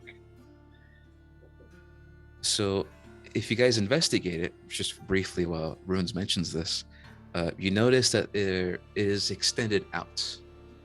Like if there's an extra layer of skin on top of her skin, where this Ew. thing now stands. And like I mentioned before, it is giving off a faint red glow. Does it hurt? No, Does it hurt? no, it doesn't hurt. It weirds me out. Yeah, it weirds me out too. Hey, look, we're twins though. And then I show her my mark on my third hand that I moved over there. And the new mark of the paw print. Yeah, check it out. I got my own mark too. We're marked buddies now. Hey, Mark, buddy. Runes takes a look at you. Nice, She yeah. says, I guess everyone's getting tattoos. Crowder, do you want to get a tattoo sometime? Fuck no. Not even on the tree? I don't have really any space that would necessitate any kind of markings since I'm covered in feathers. Put it on your foot. Put it on your What am I, white girl? foot. Well, Dude, get it on your beak. Look like a prison inmate. Look as a like- joke, maybe we should get some war paint. Yeah. Get that war paint on your face. Maybe. In all seriousness, we need to have a talk. We need to regroup, collect ourselves, and find out what the hell is going on and what you learned so far. So I think it's time, Ilkhan, that we took them to the tower. Oh. Okay, shit. Major stories. How are all of you with heights? I'm assuming Crowder, you're okay with heights.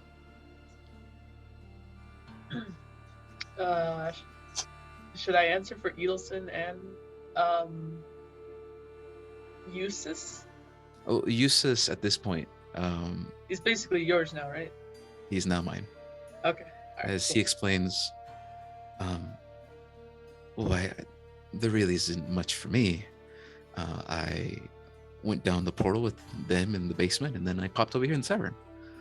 Nothing else happened. Yeah. And you see, Runes is a little concerned as there is this. Now that you guys notice it, there's this lone twig that's growing out of Eustace's head, just a little bit. But then you think it's a piece of wood. But the antlers that he received from that one aberration that he talked to is gone. And now, for whatever reason, it's protruding out of his head. Oh yeah, huh? You accepted the fucking weird thing from the apparition, dude. Weird. Uh, Oh, the runes. antler?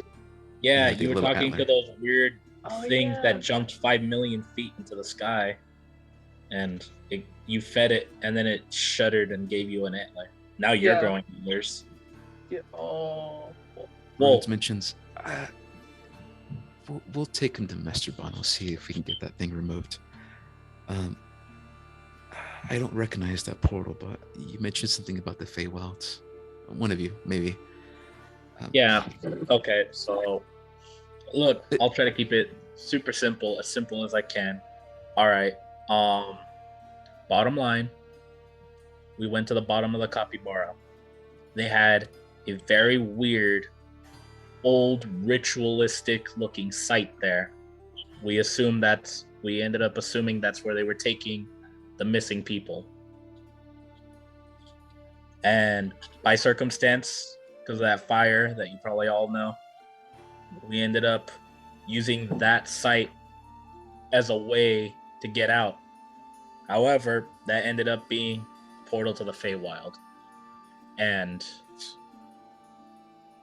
through all sorts of craziness, which I'm not going to get into at the moment, we ended up finally making our way back here.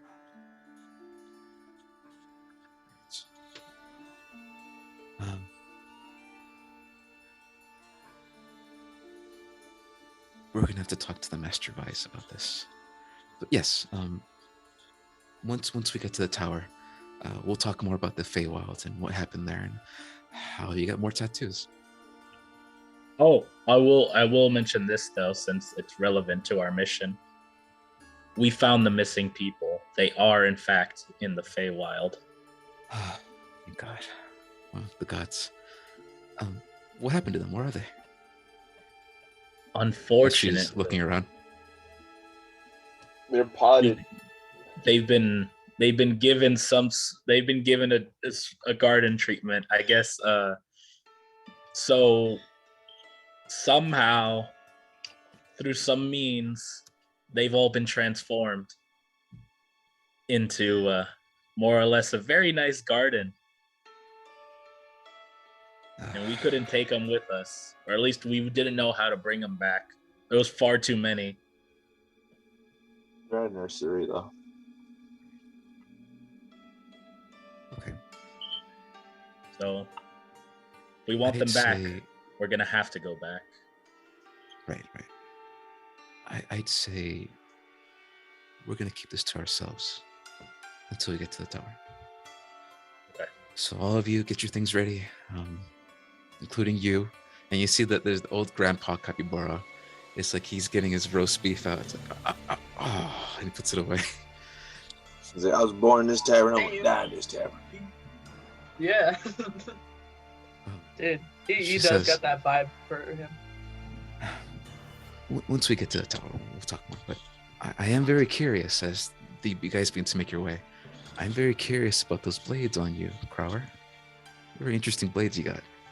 Oh yeah, huh? As a researcher of ancient artifacts, Oh yeah, yeah. What am I yeah. taking a look at Okay. those? I'm like, what the fuck? You told me right now? no. Once we get to my workshop, once we get there, I'll have more information for you if you have Let time. me get a look see. As I mentioned, since you've worked with us for so long, it's only been 2 days since you've worked with us, and it seems that you're committed. I think it's time to give you guys an upgrade, as it seems the threats we're facing are dire. Say that again. Seen a lot of shit, Runes. A lot of shit. I'm gonna go ahead and move time forward and progress time. Unless you guys have any questions, would like to have conversations with your fellow players about recent events. As of right now, you guys are heading into an eastern direction, and Ilkhan, you would know this, that is this eastern direction is to one of the locations, to the doors that exist all across the city. Yeah. It's a very long walk there, and everyone's a little bit skittish. At least the capybaras are, while being flanked with 50 plus, a blue dragonborn.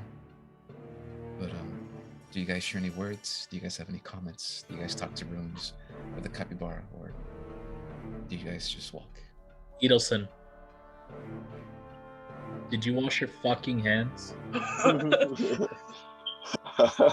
Don't think I don't. I forgot about that shit. I hand her my water skin. I'm like, you better wash them right now. Okay. You better burn your hands like right now. We're gonna go meet some cool people, and I'm not about to let you shake hands with shitty hands. With literal shit hands. Can I cast Cure Wounds? Would that like actually clean the hands? Cure wounds sort of cures wounds. Not Hey, outer. I got a wound you can cure right it here. Cures shit wounds. Oh, so that's Does it like cure a it, high level yo? spell, just to get some For shit some off your shit, hands. yeah. Yeah. I think you could No. just prestidigitate think- shit off your hands if you If I have use that. I'll this just take the magical water device, skin. use a sink. Yeah, there's something called a sink. Here, let me Do we have create water sinks? for you. Yeah, there's Do we have sinks in this Exist. world? Yeah. Okay. Well, do we have a sink around here? We're traveling, right? So Yeah, we're. Yeah, you're on your way. So We're on the unless way. you ask, Okay. That's what. unless you ask runes to like make a pit stop.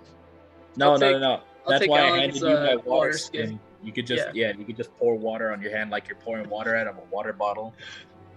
I use my water skin it's an attempt. and I cast locate for animals or plants, and I locate a plant that is like mint, some sort of like nice smelling properties. I don't know. Makeshift you think- soap, basically. Yeah, Does anybody have any soap? Maybe a bar? makeshift rope. soap. Am I a prisoner? Can I absorb yes, if elements yes. and make soap out of the elements? If you ask one of the capybaras, maybe. Oh yeah, Use actually, one of you them know as a what? towel. You know what? I'm gonna go up to Do you remember the names? Bye. God no. But you copied the thing. The thing. The thing. Wait, all of them are there? Yeah, they're all there. All of them. All of them? Because they're all Dude, this is a traveling as a whole. group. This is a fucking convoy. We got me, Sheesh. you, Crower, Useless, Runes, all the capybara, and like 500 dragonborn soldiers following behind us. Yeah. It's just hard to imagine because like, just a lot. Oh yeah. Yeah, we got a Everyone's whole giving you brigade going on. a wide path so that no one gets in your way. I go to Lucy. To Shell, you mean? To Shell. I 'Cause go to it's- Shell. Because the father's name was Mr. Nug. Yeah, Mr. Nug. Okay, I remember Mr. Nug. The daughter's name was Cool. Shell. Mm-hmm. The oldest son was name was Wallace. Yeah. And then the grandfather was Papa Cap. Pupcap. And then the twins, Young. the youngest daughter is Jin Jin, and the youngest son is Nini. Papa cap. Papa Cap. Watch know, the episode. You guys will Got see it, that Alan got it. there was a lot that happened in that episode. All right, so Shell. Yeah, we got a lot done that episode. Shell. Leave you. We got really far today. I go up to Shell and I'm like, hey, look at my hands. And then they're just covered. Like it's kind of smeared because of the water skin. But like it's just still there. And then I'm like, do you have any soap? You got anything to help this? She takes a look at you and she says, How did you get so filthy? And she says, I have something. Please give me a moment. Just she goes grab the to her bottom nose. of her dress and just start swearing. Like, You oh, see that she Shape has this relationship. she has this large like canvas bag of some kind, and she opens it up, and you see that there are Sanitizer. many of these herbs, stones, pieces of ration, food, supplies, etc. Make a perception check for me. Look at that bag.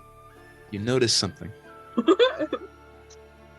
Yeah, to look in the bag. A piece of fucking fruit? Yeah. Just like a squeezable fruit. I got 10. 10. Interesting. Okay. Squeezable Unfortunately, you didn't get fucking to see fruit. it, but you see that there's this metal circular object, and you think with the 10 you're not sure. You think it's glowing blue, at least a little bit. But in a very quick motion, she protrudes out this very strange looking plant, and the canvas bag is covered, and whatever you're looking at is gone. And she gives you this piece of fruit. It looks like a big piece of squash, but it's not. And she says, Wow. in some parts of the Druid's Paradise, they sell these weird forming pieces of watermelons, I guess you can call them. If you squish them, they should protrude enough water to clean off your hands. Oh, how convenient. Yeah. Well, Yeah, I'll take 2. They've been planted for that process, so we don't have to, Yes. Anyways, here, take this. These are mass produced. Okay, thank you. She gives you a very curious look, and she says, Edelson, what happened back there?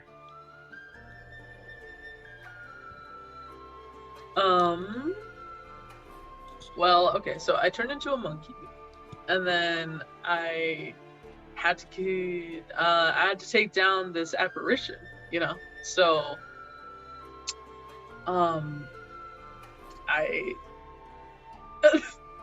I secreted in my hands, and I smeared it on the apparition.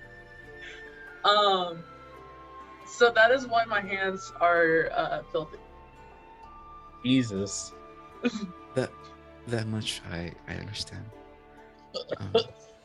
And I know you went through a lot with your companions yesterday and today, but you did tell me that tomorrow you were gonna tell me about that.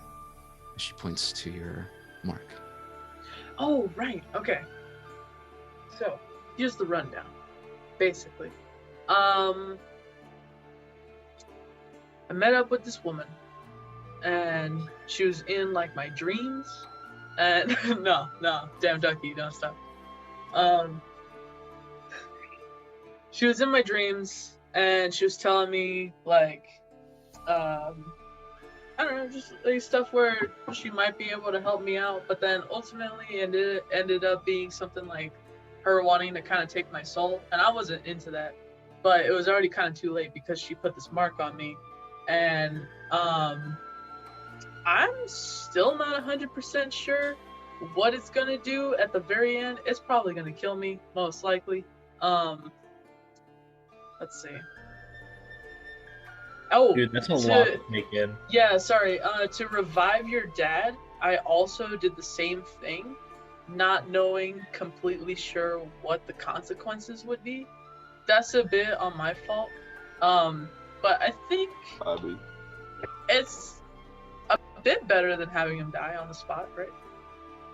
Okay. She goes quiet, and she takes a look at her father, who has that same mark, but not defined, just the same red mark that you had a day ago on his neck. And then she looks back at you. That's a lot. Yeah, I'm sorry. It tends Please, to happen a lot. Please give me a moment. Okay. And she sort of like just breaks off. And she's walking next to her father. Yeah, girl, take all the time you need. Allah. I'll be over here. You see that she's concerned. Oh yeah, I would be too. And she's having a hard time looking at you. But that's basically it for show. She didn't really give you much. Yeah. All right. Well, I go on with me boys and get along our merry way. I have finally washed my hands. All right, cool. See, Yeah. see, Ilkan? She got him clean. Cool. Yeah. I wasn't Lot of expecting a confessional out of this. I just wanted you to wash your hands. But yeah, let's go ahead and move on then. Mm-hmm. You guys reach this lone building that's surrounded by like bakeries, and there's people selling muffins, people selling like these square-shaped chocolate bars of brownies. It smells nice compared to the shit fiasco a couple minutes ago. Yeah, I bet. The shit show. But there's this one lone building. In this building, it has the name up top. It says The Lonely Bread. And Rune says, all right, we're here. And she takes a look back at everyone else. If you don't mind, please give me a moment. As she waves her hands forward. And you guys see that there is this blue glowing energy that hits the front door. And the building itself has this now shimmering blue glow to it that it didn't have before. And she says, okay, it's ready. I'd say once you walk through, please be mindful of please be mindful of any dizziness or nausea you might experience, and know that it will be only momentary. And the door in front of you guys, in front of this lone building, it opens, and you see that there is this large, massive expanse, this open space within this building. But you see that there is, the best way I can describe it, a circle of couches and a lone table in the center.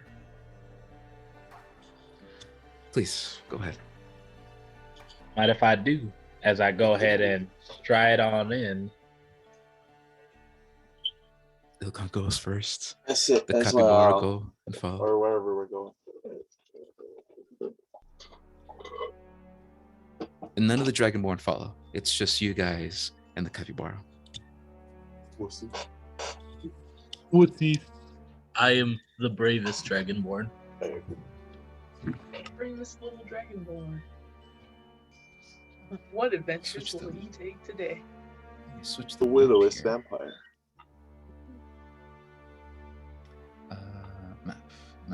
Map. And you guys are now. Map. All things are loaded up with things and knickknacks too. Anything that you might need, I got inside for you. Yeah.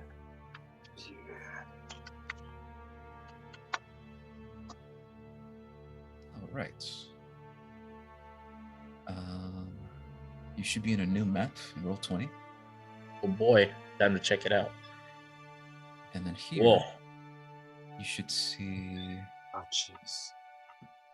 these individuals. Oh my god, I forgot about Chauncey. Chauncey's dead. Chauncey. Retcon Chauncey. Yep. The whole time. Edelson. Yes. Does Edelson go after Chauncey? Actually, what are we feeling the vibes of this place? It's a little sussy, or like, are we cool with it?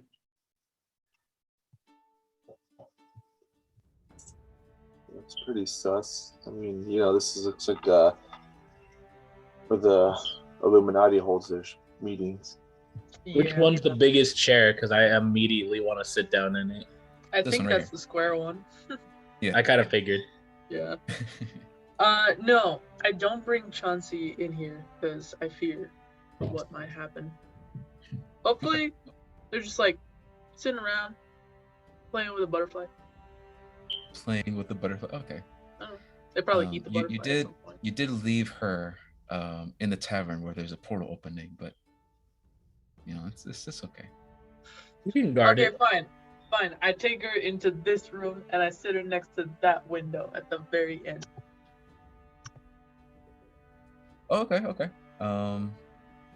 one sunbathe, moment to set that up then. even though they're made of ice. I'll put my feet on the table like I know this place and own this place. Well, it's got like these symbols on the table. Bam, bam, bam. These two are checking out the windows over here. This guy's over here. And then Chauncey, you said you wanted her where? Next to just one of the windows. Okay. She's over here, hanging out with Nini. Oh, yeah.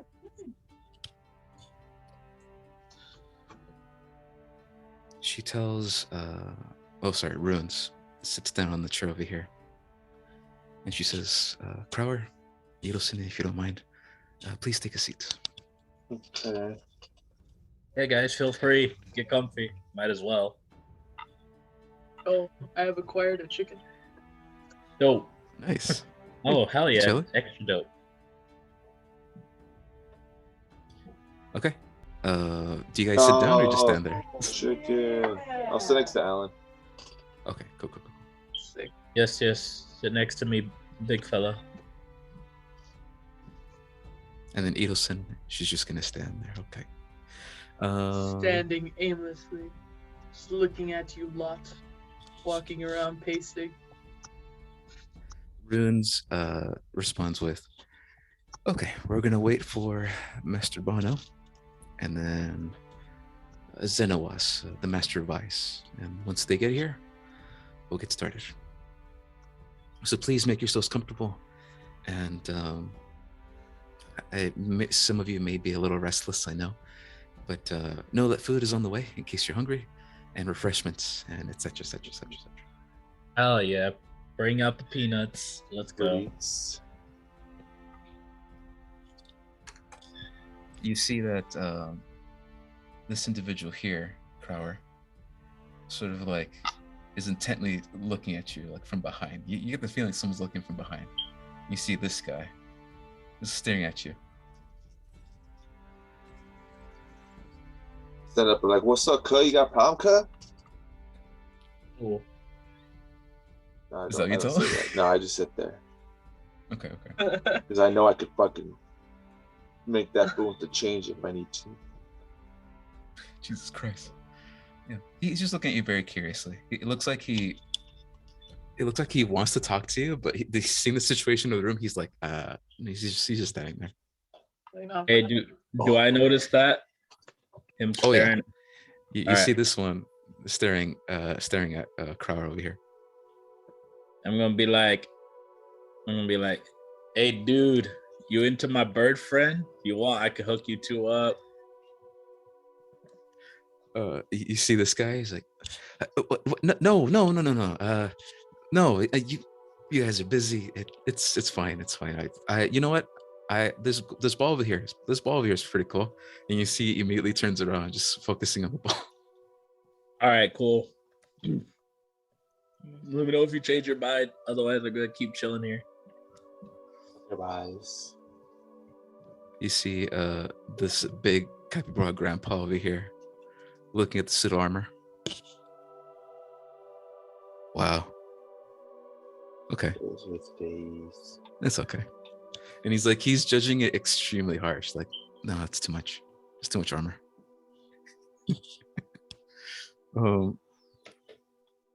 It really is just a lot of waiting as time progresses. It's very strange. As time progresses, the doors over here open, and you see that there are floating platters of food and floating containers of water that are passed out. That are passed out and given to individuals everywhere. Ilkhan, you would know that these are the unseen servants that keep up this tower that's over here. Oh yeah, dude. However, Crower, you do notice that you do have like a little upset stomach. You're like a little nauseous, just a little bit, and it hasn't left since you arrived. Yeah, the sickness. And the same thing for Edelson. Edelson, while you're here, you notice that your breathing's gone a little harder, like if you ran a mile, and it's a very strange feeling, but it's better when you have these floating platters of food coming out of this door over here, and they pass out food to everybody. Sweet. Now, unless anyone says anything else or anything else happens, these two individuals pop out of the portal. Bam! See these guys over here. Yo, there they are. Master Bono looks at everyone else, and he goes ahead and sits next to Ilkan. Master Vi sees everything over here, and he walks over, sits over next to Runes, looking at everybody else. If I can please have the individual known as Mr. Nugs and Shell come to the table, please. As the Master Vise is looking at these individuals. Homies. Amazing name, by the way. To shoot me for it. Sometimes we call him Nugget. That's like the name of like a drug dealer. Mr. Nugs. Mr. Nugs. Yeah. Mr. Nugs. Okay. Here is what happens next. The Master of Ice takes a look at all of you, and he says, based on the information we received, the information we uncovered from the capybara, which my condolences, I apologize, know that us as an organization, we will refurbish and replenish your tavern. It is in good hands. And the capybara nod their heads. Back at the matter of hand,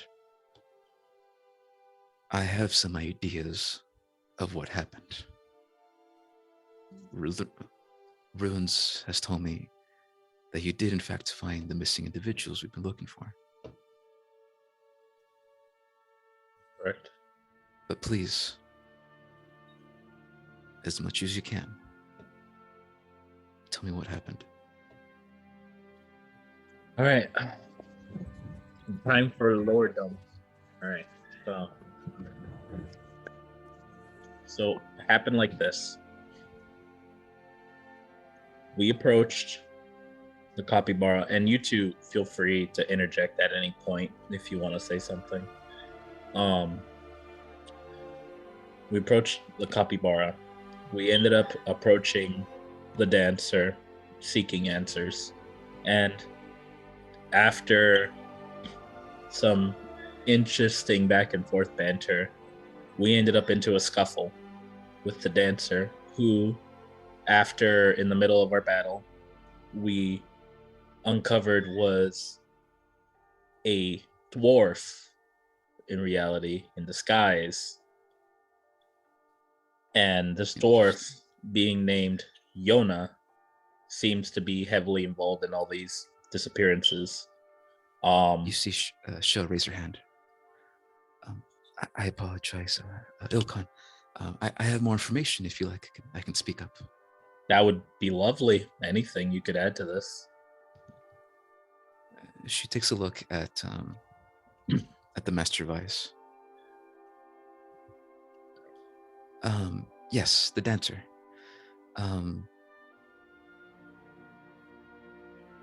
Wait. And you see she sort of like rubs her head a little bit. The dancer, yes.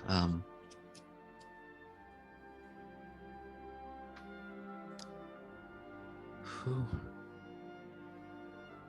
At this point in time, I need Edelson and Crower to roll a wisdom saving throw. Good stuff.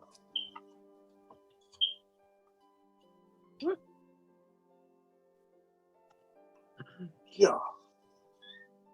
14 for Edelson, Man, fuck. 8 for Crower. Okay. I'm smarter than Um, you. Edelson, Hmm. you remember the events of yesterday with the dancer and the eclipse markets and all that other stuff that happened. You remember it kind of a little fuzzy. Remember conversations happening, et cetera, et cetera, et cetera. But it's hard to remember her face, the dwarven individual. But you do remember that she was a dwarf, right? There's some essence of something keeping you from remembering a lot of yesterday. And it seems like Ilkhan is the only one that's unaffected. As Crower, you keep hearing your allies and your companions talk about the dancer. You're like, who the fuck's the dancer? Who's Yona? Crower can't remember what the dancer looks like, what she represents, who she is, or the dwarf. He just doesn't remember. He doesn't know who this individual is. Oh. And you see that these other capybara are having the same type of reaction. And you see Mr. Nuggs, he sees his daughter, and he says, Shell, it is fine. I will tell them for you. The dancer was an individual that we covertly worked for. And although we do apologize, it was thanks to Edelson that we decided to switch sides, per se. We worked for her, and she told us many things that will be of use to you. But before we get to that, I asked Edelson for protection, but seeing as you are the Blue Horde, I would like reassurances that we will be safe. Me and mine will be safe. And the Master of Isaac gives his nod and he says, no, Mr. Nuggs, that you and your family will be safe. You have my word. What happened at the Cut Price Tavern is unfortunate, but we've made reassurances that no portals here in the tower can be opened unless we decide to. As he points to the portal behind you guys, and you still see that it's shimmering with blue light. You and yours will be safe. You have my word. Mr. Nuggs sort of, he nods a little bit, looking at Edelson across the table, a little bit nervous. And he says, as my daughter mentioned before, we worked for Yona. I don't know how much information I should share that is relevant, but apparently she's a princess from a far-off land. She mentioned to us that she had these capabilities of singing and dancing to change and call to other people. That was her way of contacting these individuals from far away and taking them. She brought them to our tavern. We served them and she took them. She did work with this other individual that was in the basement, although we never got her name. We know that she had 2 accomplices, and this individual she worked for, known as the Blight Lord. She only mentioned it once, and this was when she was more tipsy than usual. Mm-hmm.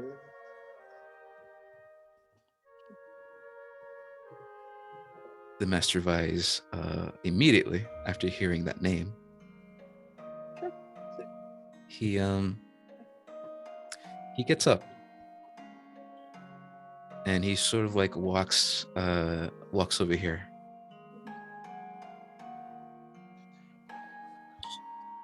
You gonna go to the bathroom? Damn it.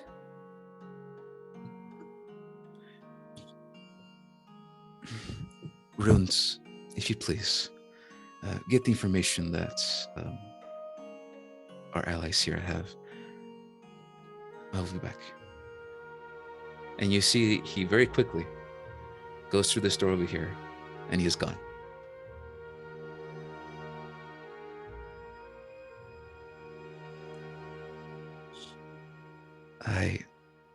I do apologize. It seems that the Master Vice needs to go. You know, you have to go. You have to go.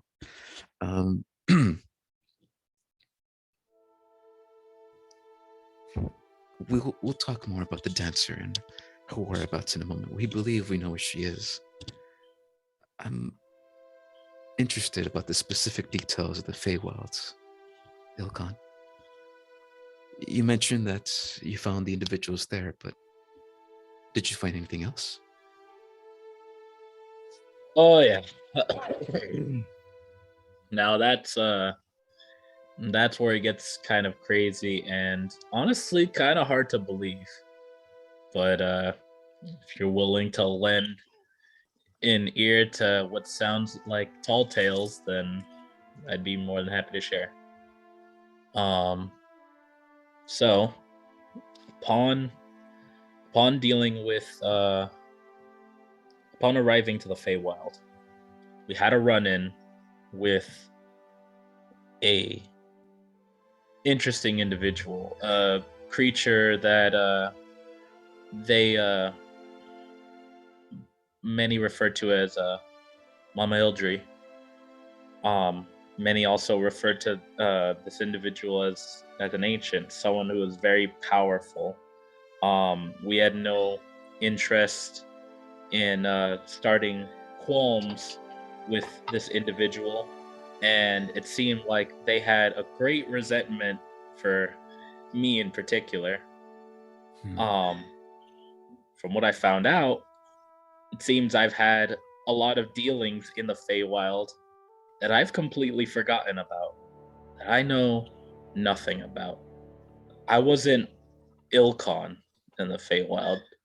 Apparently, to everyone there, I was Lord Nalfros, someone of far greater standing in this area, someone that many, I would maybe dare to say, beloved, but also very clearly that many resented as well. And well, this ancient, she wanted us gone. Well, me gone. So that's where this over here came to be, which is and then I go ahead and show them that marking that's on me. It was a deal of mine to never return back. But there's so much going on over there. I believe that Ancient is working somehow with with Yona in some sense for the people, as she was the keeper of all these missing people. She was the one who had this garden filled with many of them. She explained that she somehow managed to transform these people, and she held on to them. For what purpose, I have no idea. We couldn't garner much. We were in far too much danger there to really assess the situation. But all we knew is we had to come back for him, but we just didn't know how to do so. She takes a look at you, and then she takes a look at Crower. Looking at Crower, she says, Crower, you yourself are, I'd like to say, a powerful ally, a good warrior. What are we up against with this Mama Mildri, this ancient?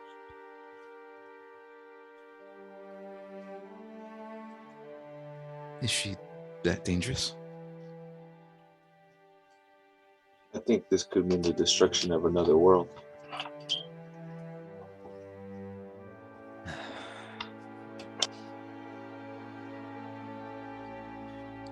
Okay. Were there any weaknesses that you found? Anything we can exploit? Anything we can use to maybe gain upper hand if we go head on with this individual to get these people back? Find her where she is. It's impossible. You would have to get her out of her home or within her own dwelling. There's nothing we can do to her. We could just destroy the home. Questions for later. If we went back to the Feywilds, could you point us in the right direction of where all this is? Absolutely. But Okay.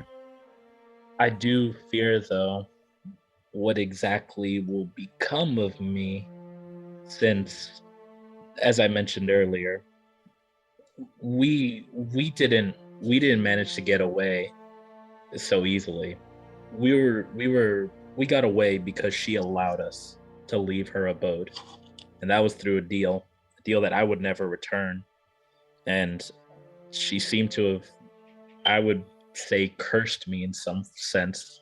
So I fear that if I was to go back to try to instruct you all, I don't know how well I would hold up returning. Unless we can figure out how to clear this.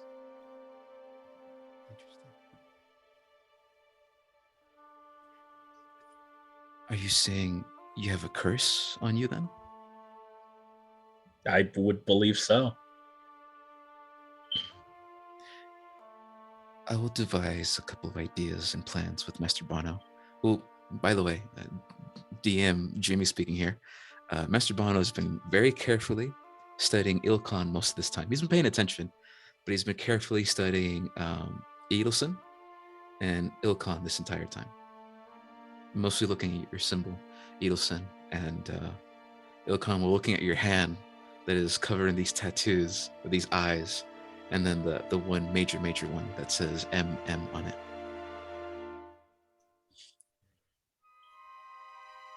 If I can respond with something, my personal opinion, Be my guest. I believe that we're dealing with something a little bit more antagonistic than a curse, something more personal. Although I will try my best with Mistress Runes here, I can't rightly say I have the capabilities to remove that, unless we ask for Julius's help. And for those of you who do not know, we in our midst have an individual known as Julius Ironheart, a dwarf who specializes in the crafting of obsidian glass, the same one that created your weapon, Ilkhan. Crower. Mm-hmm. Maybe with his help and assistance, we can remove that curse. Although it is very curious that the curse is now on your arm. The arm that you mentioned to me was temporary. Worst case scenario, we wait it out, see if that hand disappears. Best case scenario, we are successful and remove it and get on this operation as soon as possible. That'd be fantastic. There's all sorts of madness going on in the Feywild itself, far beyond just this whole kidnapping situation. There seems to be a whole I don't even know what to call it, overgrowth, an invasion of some sort going on in the Feywild.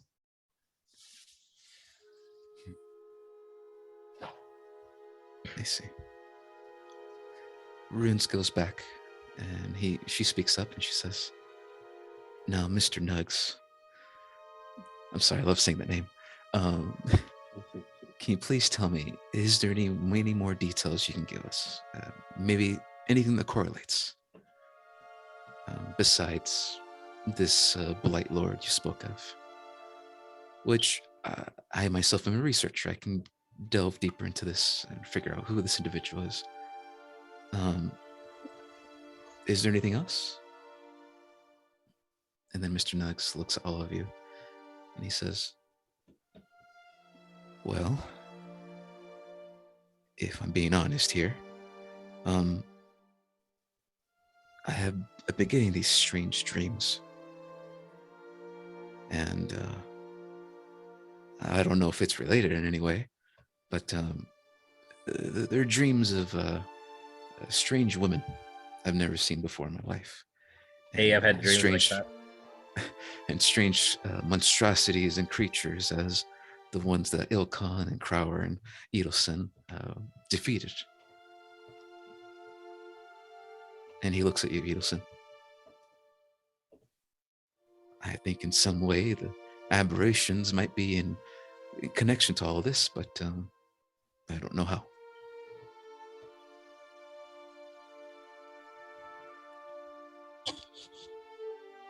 You guys hear a very low chiming of a bell, and she says, "Oh, okay. I will stay behind with the capybara and get more information out of them. It seems that the Master Vice is now ready for the rest of you. Please follow the hallways. Follow Ilkan; he knows the way, and we'll see about make sure that you get paid, and seeing if we can upgrade yourselves a little bit more. If we are going to fight this Mama Mildred that you guys keep talking about. Yeah, buddy. We'll have to figure it out. But please go ahead and speak to the Master Vise, and we'll see if we can get more information out of these individuals here. Looking at all the capybara.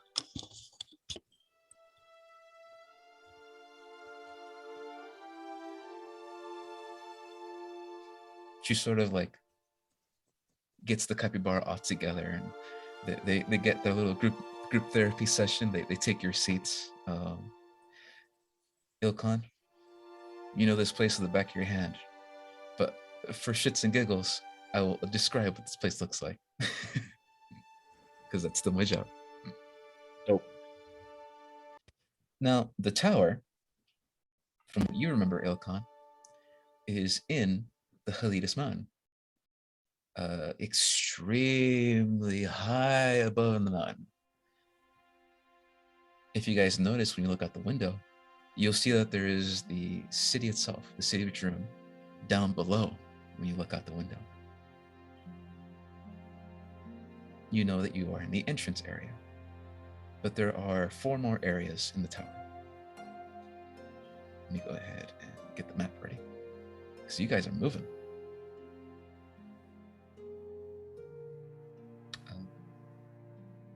There is the war room, the library, and then the lounge, and then the workshop.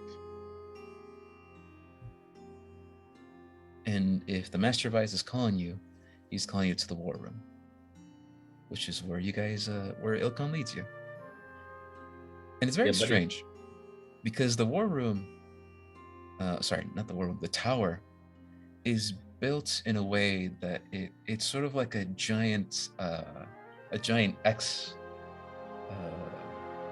interior, where it's the entrance, the war room, and then the workshop, the lounge, and then the library. So it's not a massive space, but you don't really need a massive space for potentially 6 individuals that live and work here.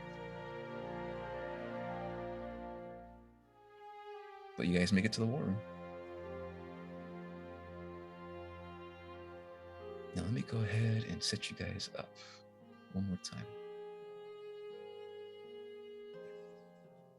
And then Chauncey, oh, poor Chauncey. She's so worried, looking around, a little nervous because she's like, yeah, she doesn't know what to do.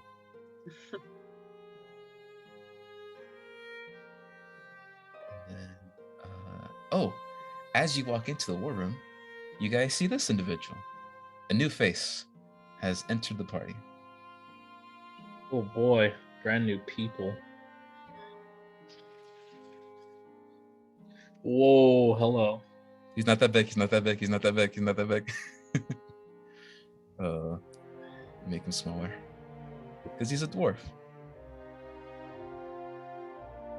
Hey, Yeah, there he is. That's a hey, hey, little baby. Whoa, easy, Pops easy, in Alan, baby's easy. face. Yeah, I know. Let me go ahead and show you the full art for this guy because he's actually pretty cool. Next thing I need to do is start taunting a dwarf about his height. Hey, now So mean. you guys recognize and know this individual as Julius Ironheart, the Obsidian Crafter. Edelson has never seen this individual before, but he's decked out in full platinum armor, and he has elements of purple and accents all over his body. Yo! And this guy is built like a fucking truck. Even under all that armor, you get the sense that this guy lifts. Yeah. That's the homie right there. Crower! What's good? A pleasure to see you again. You better be taking care of that weapon, boy. Takes care of me, bro. And Ilkhan. Bring it Hey. here. Bring it here. Come on. Yeah, I give him a good old pat, you know, then maybe a slap and dap, and He very much is accustomed to Dragonborn slap and daps, so he's like, I got you. dope. And who is this lovely individual in front of me? Go on, introduce, Yeah, you, Edelson. Oh, yeah, hey. introduce yourself. Yeah, I didn't expect anyone to say that after the shit covered hands thing, but here we are. Oh, he takes a little step back. You didn't know about that. You Well, didn't now have he to. does, and he needs Yeah, to you know. didn't have to share that. No, he needs to know. All right. Well, there's one thing you could say about our friend here is she sure is honest. Honest and a bit special, I assume. And I, Oh, As he takes a look at your red mark. oh yeah, check this out. Now, Glossy. I'm and here it's today gross. because all y'all need some help, apparently. Okay. Now the Master Vise has told me that there are potential that all of you have, and there's some things I should probably take a look at. So we'll start with Edelson. Edelson, please come over here and sit by me. I have to inspect you. Inspect my brain. Go. Oh no, I'm not that type of doctor. Oh, okay. All right, inspect. What did I get hurt recently? You get the privilege of being lobotomized by Julius Ironheart. Okay, yeah, that. And also this like mark thing, tattoo, I think. The tattoo, yeah. Okay. In that case, you scoot on over to him as he waits right there at the chair.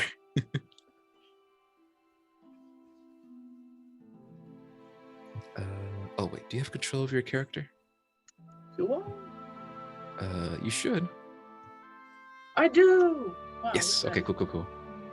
You scoot on over. that. Hey now, easy. Edelson. Okay. He sort of like takes out these spectacles, puts them on.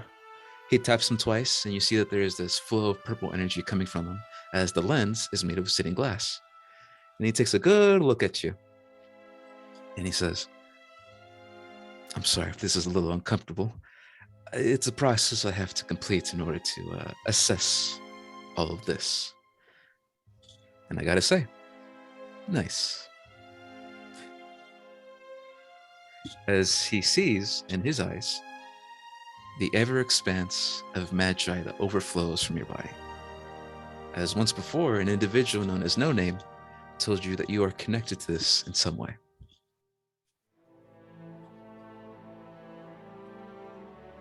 He puts the spectacles away and he says, very interesting. Edelson, if you don't mind, please give me your hand. Where's my hand? He takes your hand My and he palm. says, now you might feel a little tingle. And all of a sudden, moisture begins Go to into the collect. Oh no! Moisture begins to collect at the hands, and you see that there is stone beginning to develop and create itself. Ooh. As he says, now that is one unique ability you have. Edelson,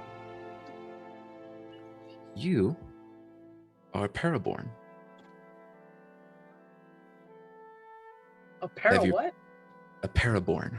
That's a Parakeet. Paraborn. A paraborn. A pair of socks.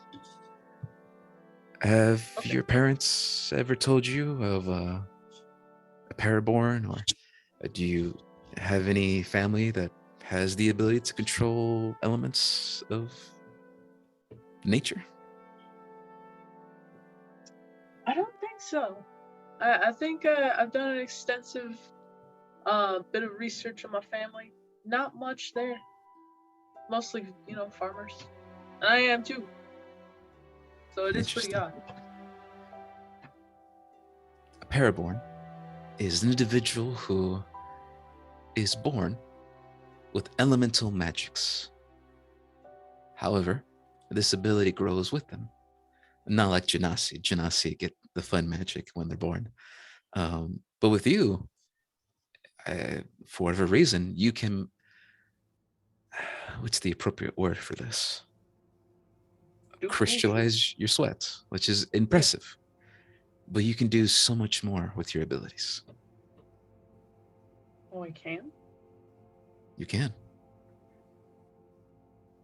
Now, if you allow me, I can unlock some hidden potential within yourself and Whoa. give you more abilities with this crystallized moisture that you have. Hidden potential, guys. Well Like done. the animals. Hey, dude, Hey. pretty Just good. like a normal 13-year-old high school student. Yeah. However, It's good place, guys. there is a cost to this. Oh,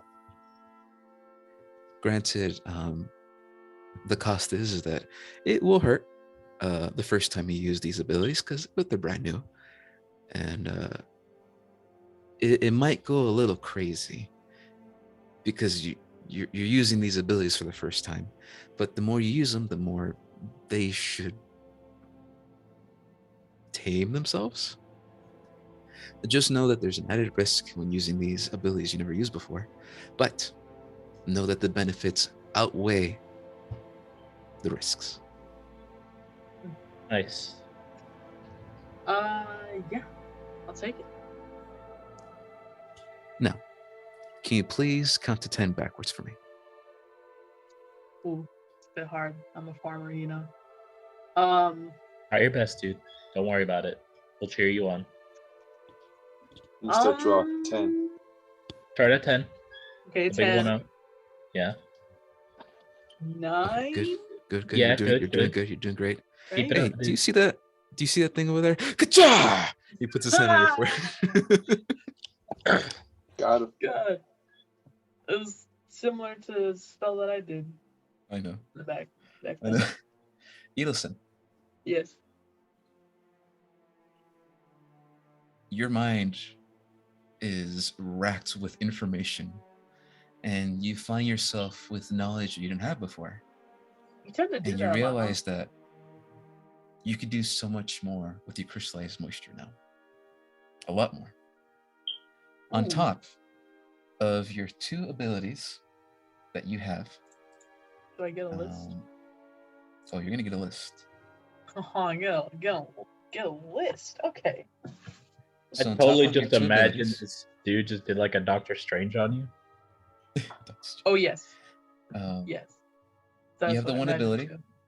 that you can get more temporary, 10 more temporary hit points. That's one. The Magi one, which is you get to do more damage, but it's because you have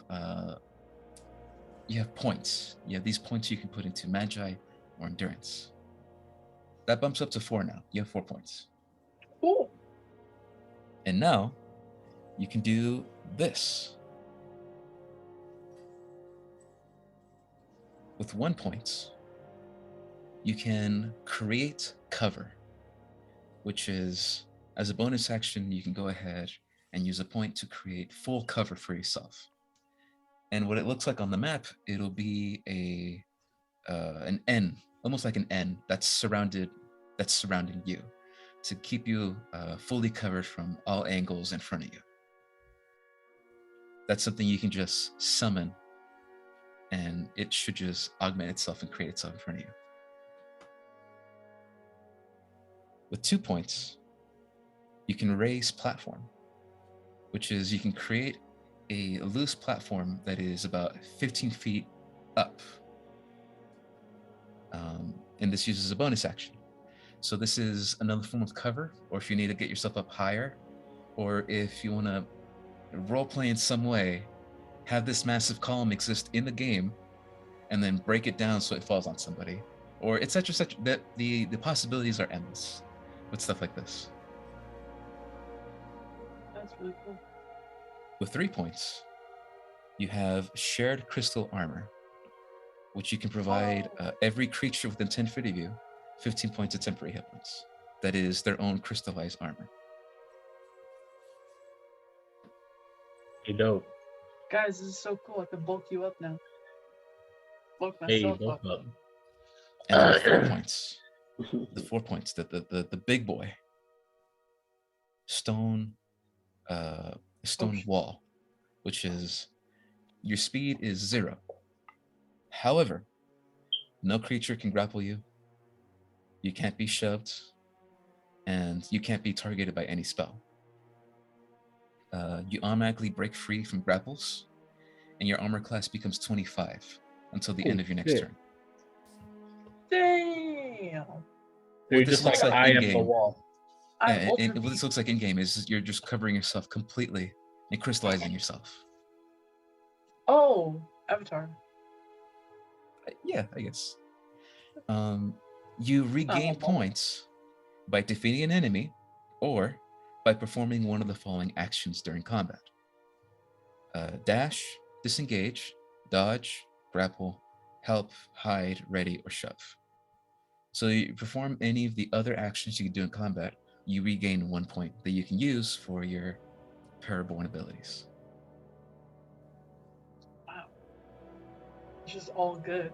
When does the bad happen? The bad is that there is a 10% chance that you'll have to roll every time that something might happen. 100%. So just random stuff? We'll get to that when we get to that. But Okay, Hello. guys. Cross it when you do. My Julius puts his hand down and he says, Okay. I do apologize, but I've released some hidden potential within yourself. And I hope these abilities will become useful to you.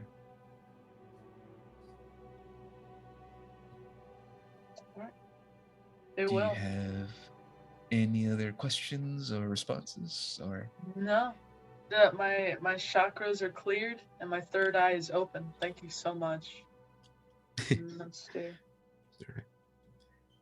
Now do when that I was guy. getting yeah. When I was getting a good look at you, I noticed your glowing tattoo there. I'll have to do some research to figure out what the hell that is, but know that we're on the case. We'll figure it out. We'll see what we can do with that.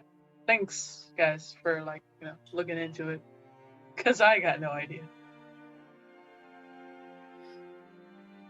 Ilkan. Yo, I was hoping you'd say so, and I immediately quickly come on over. I shove Edelson off the seat and sit down, and I'm all like, all right, out of the way, losers. My turn to get my chakras unlocked and shit. Like a little kid on Santa's lap. Pretty much, yeah. Okay. Wilcon. All right, Julius. Open my third eye. I want to see what I get since we're doing Oh that. no third eye for you. What?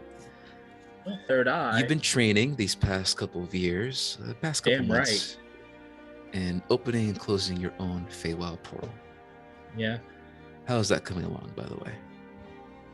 Pretty good, I believe so, considering,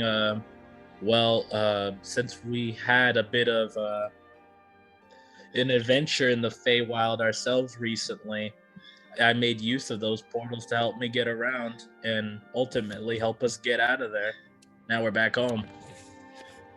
Ah, I see. Huh. Okay. In that case, I'm going to say first, congratulations. That is a fantastic job. Almost Damn like right. you had a good teacher, huh? Yeah, I guess so. I wonder who that could have been. No, I'm pulling your leg.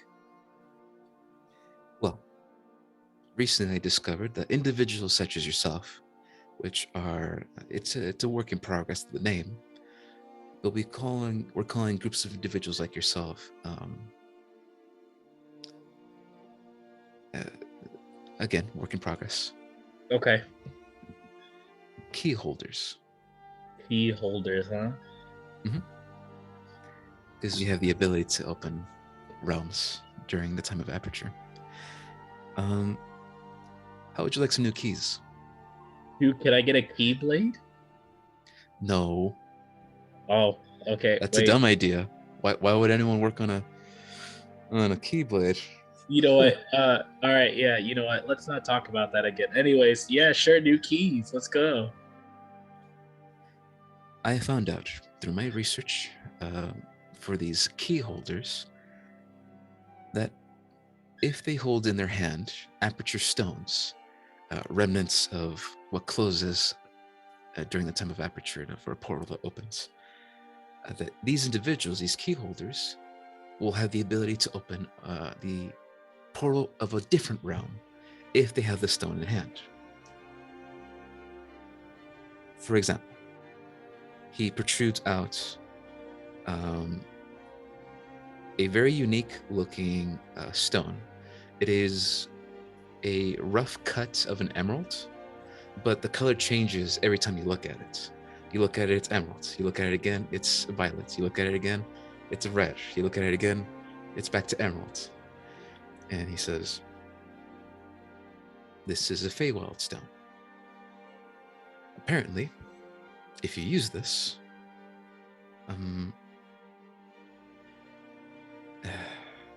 strange elements will begin to overflow when this portal opens. But let me properly explain. He sets out this box and he flips it open, and you see that there are 3 of these stones. One is a Feywild stone.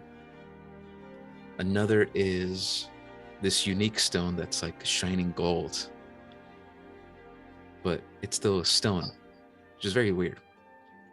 And then another one that is sparkling with purple and blue energy. And he says, okay, if you find more out there in the city of Jerusalem, or you find individuals that could sell them to you, you'll unlock more of these abilities. But if you were to use this Feywild stone, I'm gonna be the DM now. As a bonus action, you may activate this aperture stone and decide where to open it within 30 feet. A stream of silly energy flows, and any creature caught within 15 foot of the opening of this portal regains 2d10 points of healing. You may choose to close the portal as a reaction, if you like. So this is if you hold the Feywild stone. If you hold this Astral stone, as a bonus action, this you can open a portal and mysterious energy flows. And any creature within 15 cone gets advantage on saving throws for 1 minute. You may choose to close this portal with reaction. Stones. And the last one is a hero stone. That sounds awesome. You can only use it once. Yeah. But it summons a extremely powerful ally from another world that will assist you in combat. Oh, the psychic Hasselhoff? elephants. No, the I psychic do not war know- elephants. I do not know these Oh, words you speak she's of, right. but sure. Psychic Tend of War. It's a story I heard. Let's go ahead and ignore that. But all right, yeah, dope. I mean, sure. I mean, I've only ever been accustomed towards messing with a portal to the Feywild, so I mean, to be able to access new planes, that's crazy. Yeah, I mean, shoot, hell yeah, I think I'm down. Now, granted, the same rules apply. You do not want to go inside any of these planes, as you do not have the way to get back home. That makes a lot of sense. But hey, if you go through one, let me know how it turns out. Well, if it's anything like my last adventure into the Feywild, I think I'll hold off on that for a little bit. Maybe I think I got my interdimensional traveling fill for a little while. When you're not getting surrounded by extremely insane creatures or getting run over by giant boulder cities, it's actually a lot of fun. It's a good experience. Take your word for it. But please, All right. if you find any more, know that you can only attune to 2 of them. You cannot use them all. Okay, you can use them all, but again, there is that risk, same as Edelson. There's a risk of overusing these and a strain on your body. All right. So out of these 3, try to take 30 minutes, relax, attune yourself to the Feywild Stone, to the Astral Stone, and they'll be yours to have. All right. Yeah, that makes plenty of fair sense. I guess I'll just have to practice yet even more, and maybe I'll make you even more proud by opening up even more portals effectively. Now, Alan, as a DM, me talking to you, remember that this is the same effect as if you were going to open your Feywild portals. You can only open 2 of those per short rest. So definitely, you get these back per short rests, which is great. But know that they're limited, and you can go more than 2 times by using these things. But there's that risk I talked to you about. Yeah. 2 per short rest. That's it. And the Hero Stone, you don't need to attune to that one. You just have to use it. It just works. Okay. Dope. All right, big boy. Get your ass over here. I tiptoe. I walk up to him in We'll mad go ahead and- respect. Sit next to Master of Eyes. Maybe offer him an infinite peanut. Hello, friend. Hello, children. Oh, Crower. How do you What get? am I gonna do with you? What is this? He's looking at the blade you got from Pike and the blade you got from the Guardian back in the Feywild. What are these? What is this? Eminence of my victories. That guy's a collector. You're taking trophies now, are you? Yes. Yes. But none better than your craftsmanship. Well, how about this? I noticed since you arrived that you've grown a bit stronger. Not stronger than me, but a bit stronger.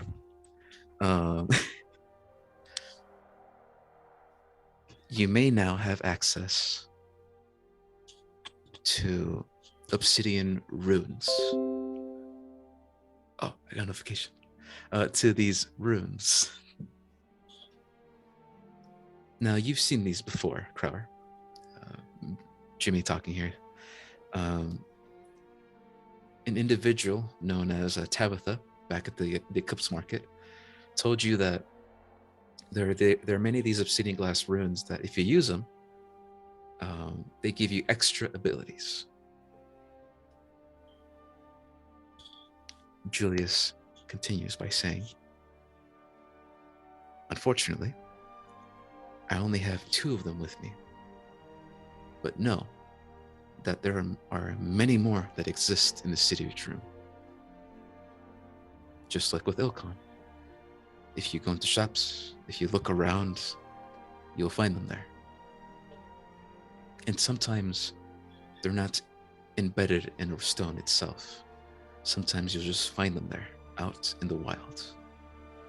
In case that ever happens, he takes out this little, like a little sack, and he protrudes out these 10 coin-size obsidian glass coins. And he says, if you find any of them out in the wilds, use this coin and it will consume the rune that you find and add it to your arsenal of abilities. These are the 2 I can offer you right now. And you see that he takes out these, I'm going to say quarter-size coins of obsidian glass, and he places them on the table and sort of with his 2 fingers pushes them towards you. Please. So put them on the rune? Or find the coins? When you grab the coins, you will know instantly what they do. Okay. I'll take the coins. The first one you get, you see that there is a mask on it, like a drawing of a mask. And then behind the coin is these strange runic letters that you don't understand.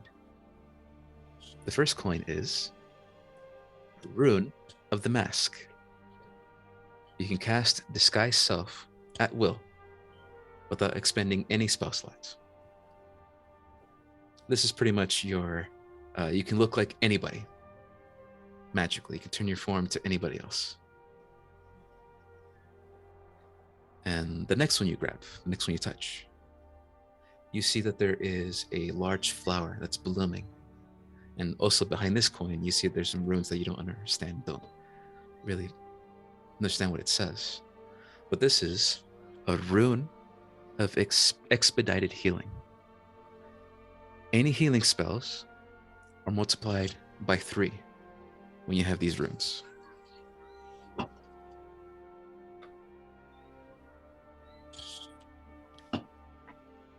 Apply these runes to your obsidian glass weapon. You can even switch them out for other runes if you'd like. Some that don't work, some that you don't like maybe. And pop them off like collector's items. How many can I have toned to the face? You'll notice that on your weapon, on your mace, you see that there are 3 indents on the mace. And he says, you may only use 3 at a time. All this information I'm giving you guys, I'll send it. I'll send it to you guys next time. Just don't worry about notes. It's on its way. Oh, okay, cool. Because I was like literally in the middle of writing some stuff. But you can still write if you want. But Ishi, for you, you have the ability to embed these coins into your obsidian mace, and whatever these coins are embedded, they are active, and you can use these abilities however much you want, unless there is a rule to it, to a limit to it. It says, okay. I take both the coins and then put them in my weapon. Mhm. And I turn to Ilkon and say, look, check it out, and then turn it to him. Yeah, Ilkon, you see another version of yourself that looks exactly like you, that talks exactly like you. And wait, so Crower turned into that? Mhm. Oh, what the hell? Give you Shit. I will find coins and they have abilities and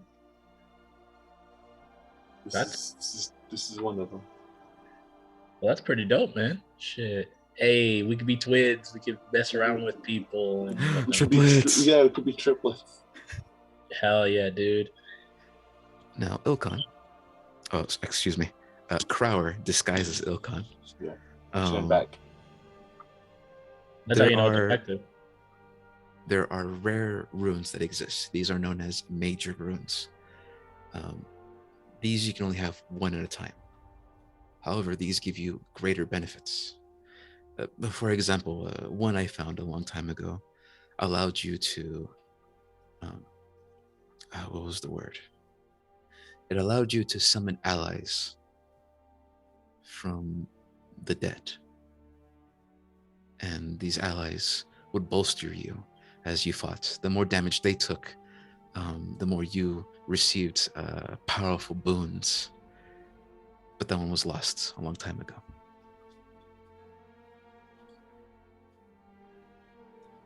I would keep an eye out. And if at any point you have any questions, you know how to contact me.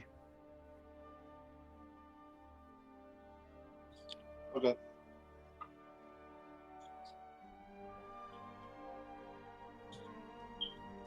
Julius looks back at the Master of Ice and he says, my work here is finished. I'll bill you later, but it's okay. The gifts, a gift from me to you. Just resources is limited these days. I need the coin. And the Master Vice sort of rolls his eyes. He says, yes, Obsidian Carver. Please go back to your work as you are needed. And Julius hops off his chair like a little kid and all in his armor, and he says, until next time, my friends. And Edelson, I'll get back to you on this. Yeah. Do that thing. Check it out. Do that thing. The Master of Ice is looking at all of you, and he says, oh wait, actually, hold on. Hey guys, look at me. I am Julius Ironheart. Oh, I'm leaving. Oh, goodbye. Take care. Oh, bye, Julius. Mushu. Hang out with you later. Mushu. He's gone.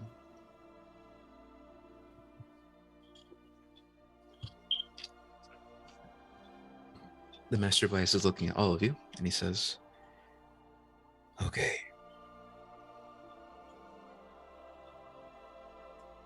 It seems that you've gone a bit stronger. I'd say be careful, but we are in dire situations. Speaking of which, this next part might disturb you. Does anyone know the history or the tales of the Baba Yaga? What the? You have John Wick in this world? Baklava? Oh hell no. The Baba Yaga? Does anyone know what that is? Mm-mm. Sorry, dude. I don't do folk tales. Ilkon, Crower, Edelson, all history checks for me, please. Okay. Okay, so we're supposed to know this. We're gonna have an Maybe. idea of what we know. Some of you may not. History check. I don't. I rolled a 5. Damn. Hey, I rolled a 6. Told you I don't do folk tales. Mine won't go. Pourquoi? We'll go. Can I just roll a 20 and add 3? Yeah, if you want. I know everything about the Baba Yaga. Hey, not bad. So that's 22. Damn, is she? Okay, okay.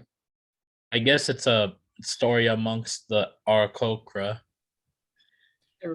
Or Era? In Or- Ishi's or- case, Era? it actually Era- isn't. Era- Okay, let me go ahead and set up this. I just got Paramount Plus, so I can watch the COVID stuff. Hey, The nice. COVID stuff? South Park has a Sure. couple of new specials coming. Oh, so far. Here we go. All right, y'all. This is what I know. Is the music too loud? Do I have to turn it down, or is it okay? All No, right, it's sexy. Keep it up. Crower, you have heard tales of the Baba Yaga, Yeah. Oh, yeah. especially during your training when you were a young Arrowlet and you trained in the Blight Forest. You remember the Baba Yaga being an individual that lived deep in the forest that wanted your soul. He wanted to swallow your soul in some way. But All these you nuts. did a little research of the Baba Yaga, so you can kill this motherfucker if you ever see him. And you found out that he actually pops up in many of the histories of the clans in the city of Jerum. For the lizard folk, he is known as the Rotting Tooth, an individual that'll eat you if you go out in the ocean or into the forest without your mother. And Bugbear, in Bugbear culture, he's known as the Hollow. And he's an individual that will take your skin and flay you and eat you alive. Each one of these cultures in the city of Jerum has their version of the Baba Yaga.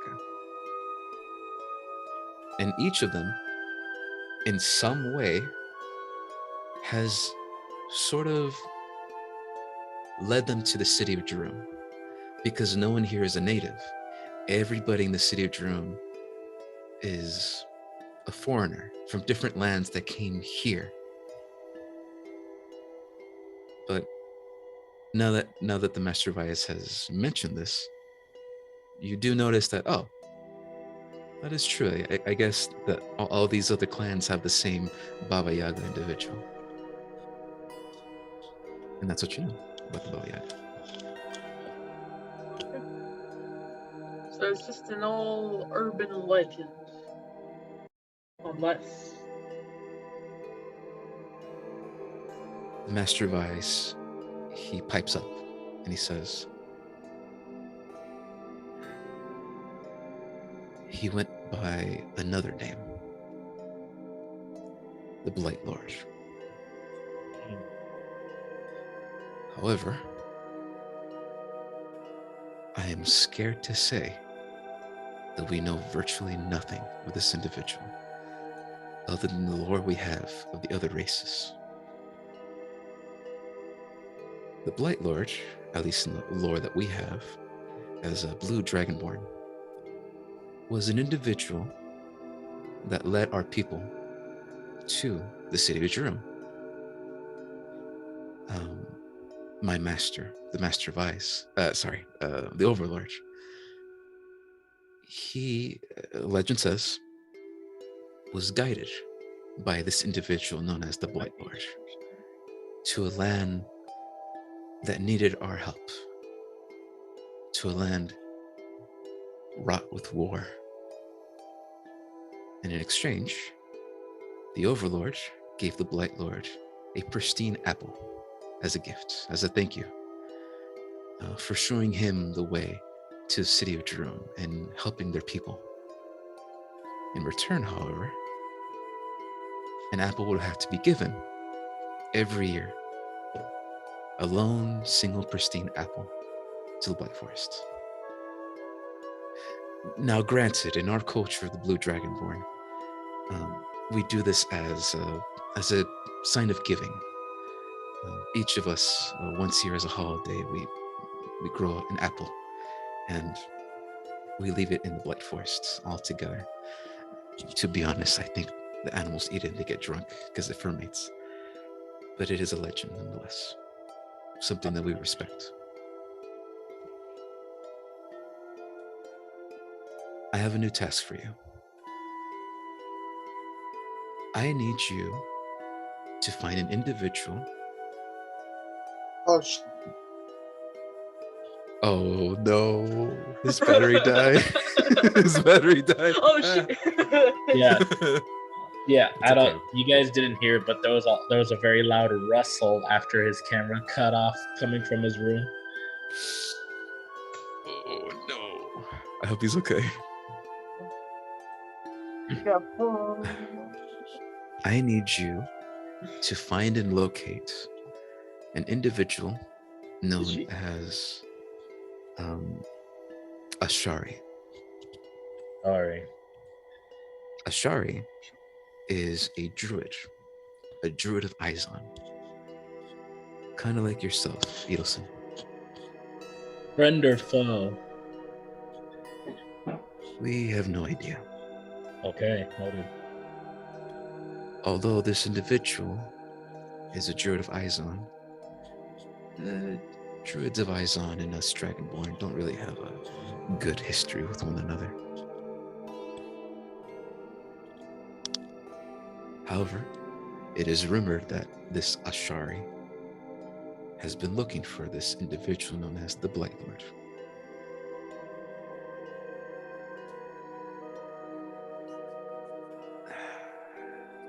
I would recommend asking for assistance, asking your clans, Crower and Edelson. Maybe your clan leaders know something. Maybe they can offer some assistance. Hey, she's back. What happened? A little recap. COVID almost The got Master me. Buys. The Master Buys mentioned that the new task for you guys is to locate an individual known as Ashari. Ashari is a druid of Izon, and it's rumored that this individual has been looking for the Blight Lord. And he continues. Ask your clan leaders, ask any powerful allies to assist you with this.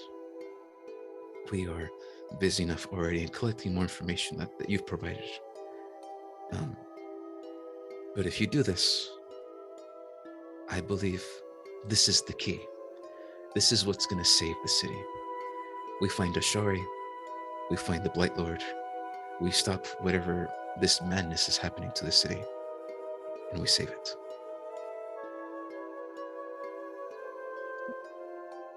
Now, don't think I will not pay you for finding those individuals. That's what I like to hear. We're getting paid? You have done good work, and I am ashamed to say that unfortunately, Overlord cannot be here. I wish for him to meet you and to congratulate you in person, but he is a busy individual. Before you leave, please speak to Master Bono, and he will give you the reward. But as of right now, this is all we have. One lead, this Ashari fellow, and that's it.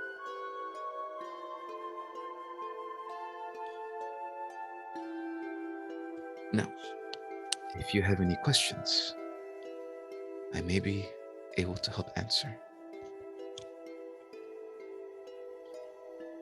Please. I guess a little off of what we were just talking about with this Blight Lord individual and Ashari. Any word on the portal situation at the Cut Price Tavern? It has been a couple hours, yes. I do not know how else to say this, other than the situation is not getting better. I figured. there is this black vine-like entity that has embedded itself into the ground. And we're trying to find ways to contain it without injuring ourselves. But so far, no luck. We are thinking of sending a couple of priests to cleanse the area, to see if that helps. But currently, we have one. In our business, we call it a breach, a portal that will not close. And it's happened a couple times. We'll have to figure it out. Add it to the list of many things we have to figure out. Naturally. There is other news. Hmm. It's been quiet in the Blight Forest. By now, there should at least have been multiple attacks from the Blight Fiends. But there's been nothing.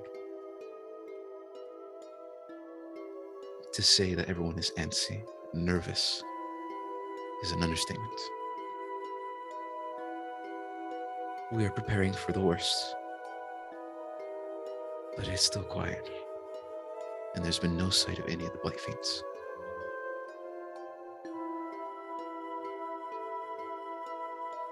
But regardless, unless you have anything else, I wish you good luck. We're on our merry way. I wish you good luck too, guy. Alright. Yeah. He's gonna ask Edelson to stay behind for a second. Oh. Yeah. All right then. Come on, Carl. I'll show you the way out. Thanks for the hospitality, good old advice, and hopefully we see each other again in good health as we have now. So too. Edelson. Yo. The Master of Ice begins to walk forward, and he's inspecting your mark. And he's saying,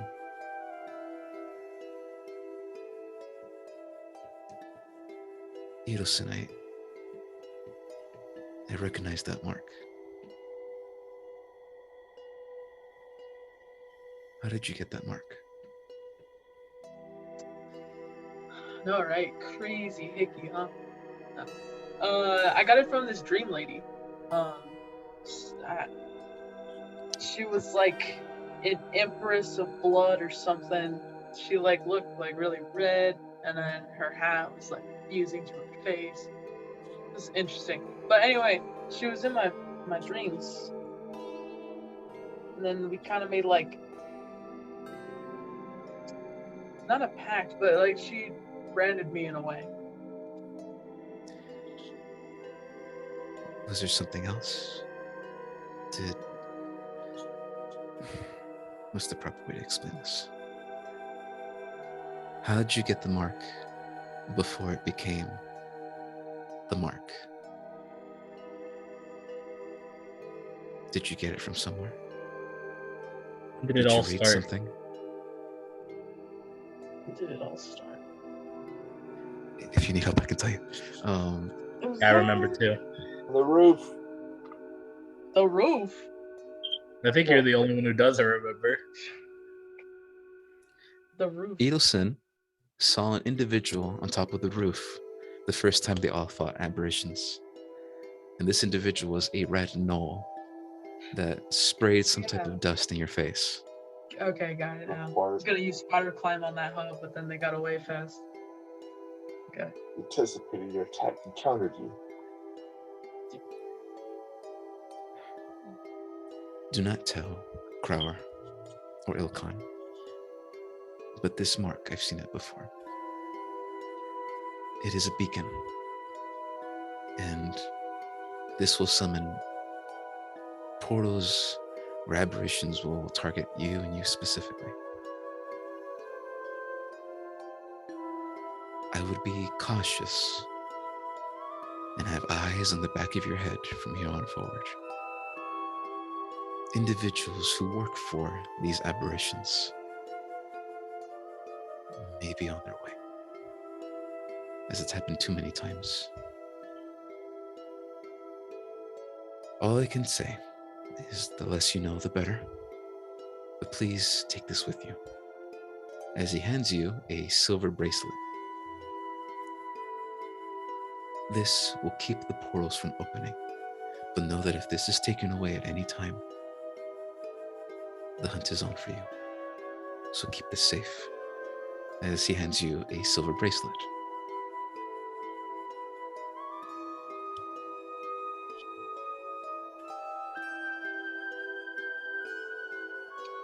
And when you have a moment, please seek out an individual known as No Name. This individual is in debt with other religious ideologies and religious groups. He is known as an omni-prophet, if that is the right term. He practices all religions. And because of this, he's been blessed and cursed by all the gods. I'd be careful around him, however, as he could be a little bit sporadic. He will have more information on this and maybe find a way to get rid of it. But I'd say good luck to you. And please be careful.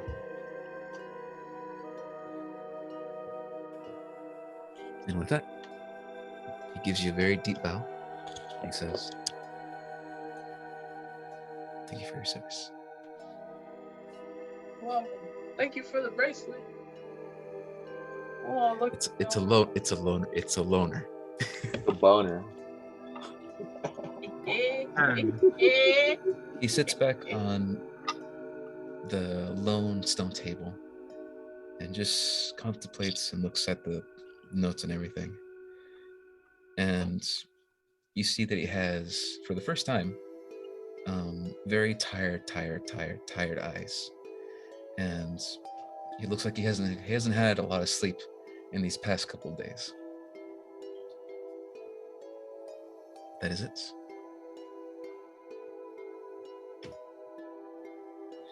Now, I'm going to go ahead and call it there for the King of Play campaign.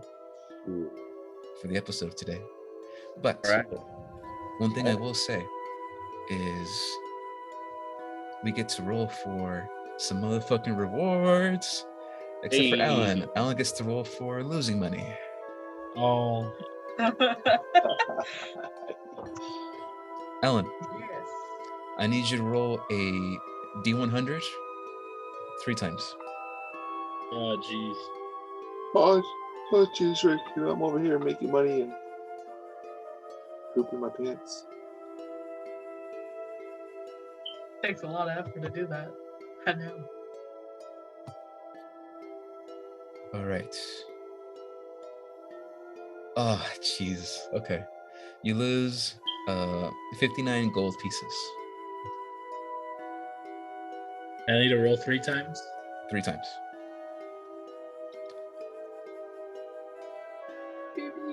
You lose 31 silver pieces, and you lose 13 pieces of copper. Oh, I think the 31 was mine. Oh, never mind. In that case, oh my god! All right, in that Oh. case, never mind. You lose 13 pieces of silver and 95 pieces of copper. Jeez. As this entire time, your hand has been, well, when he had the gold coins in his hand, that's how much you would toss. That's a lot of money just out the fucking window. Now, one thing I will say is that I know you're not an individual that will leave that on the floor, so I need you to go ahead and make a, you know what? Let's make another deal 100. See how much of it you get back. All right, Yeah, big some of it- money, big money, big money. Some of it big he. money, big money. Hey, it's not bad. Okay. Alright. So we can do the math together, or I'll just take a look at this later, and we can subtract and add whatever. But that is how much you lost, and that's how much you regained back from picking it up because this guy was being a fucking asshole to hand. Fucking asshole. But in terms of gold, of how much you guys get, let me go ahead and get that info because I think I had it set.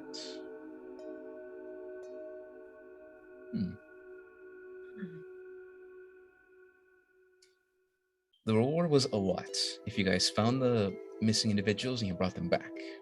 But because you found the individuals but didn't bring them back, you still get credit for finding the individuals. The reward is let's see.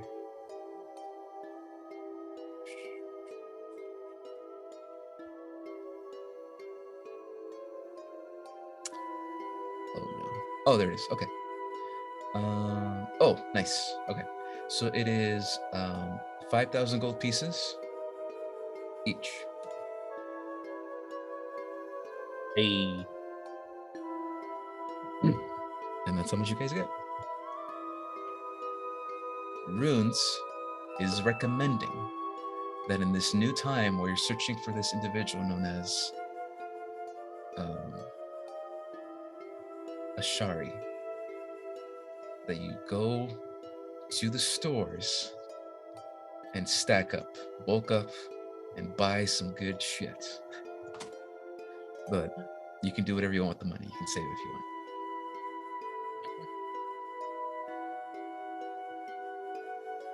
But other than that, do you guys know how to add that coinage to your purse? but what good is money if you don't spend it after all? Money has no value if it isn't spent. That's true. Uh-huh. But that is how much you guys get. 5,000 gold. 5,000 gold. It's also a reward for going above and beyond. Technically, you guys were supposed to find missing people, but this turned to traveling to another fucking plane of existence. Got him. Yeah. That is it. 5,000 gold. All right, then go ahead and play the outro, and I will call the game this 4-hour episode. here. Yeah. Jeez. Roll the. Roll it. Roll the clip. Hit that snare. Oh, and the new outro and the new intro, those are still being worked on. So by the time we come back from Christmas and all that stuff, we'll have new ones. But I'll put up to a vote. Do you guys want to hear the song I'll be using for the intro and the outro, or I'll leave it as a Let's surprise? keep it completely surprise. Brand new. Yeah, We'll keep what we have. It'd be like when you start a new episode, a new season. we'll wait for freshness. New season. All right. And we'll be like, In that man, old case- first one was better. Creates suspense. Creates hype. Yeah. So it better be good.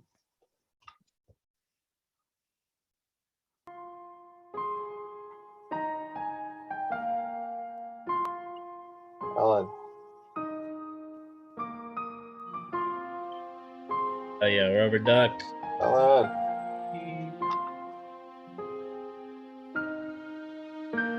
Alan.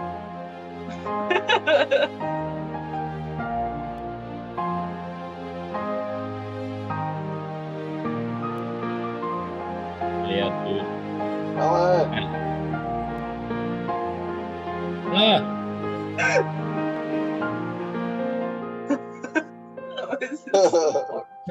Ellen!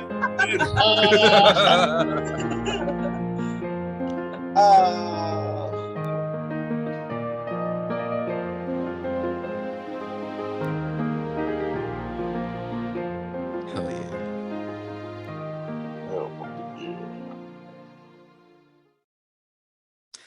All right, audience, thank you so much for watching. Thank you so much for watching. Thank you so much for watching. God damn it. I will see you guys next time. My players did fucking great, and no one could say otherwise. Yeah, we did cool. I threw shit.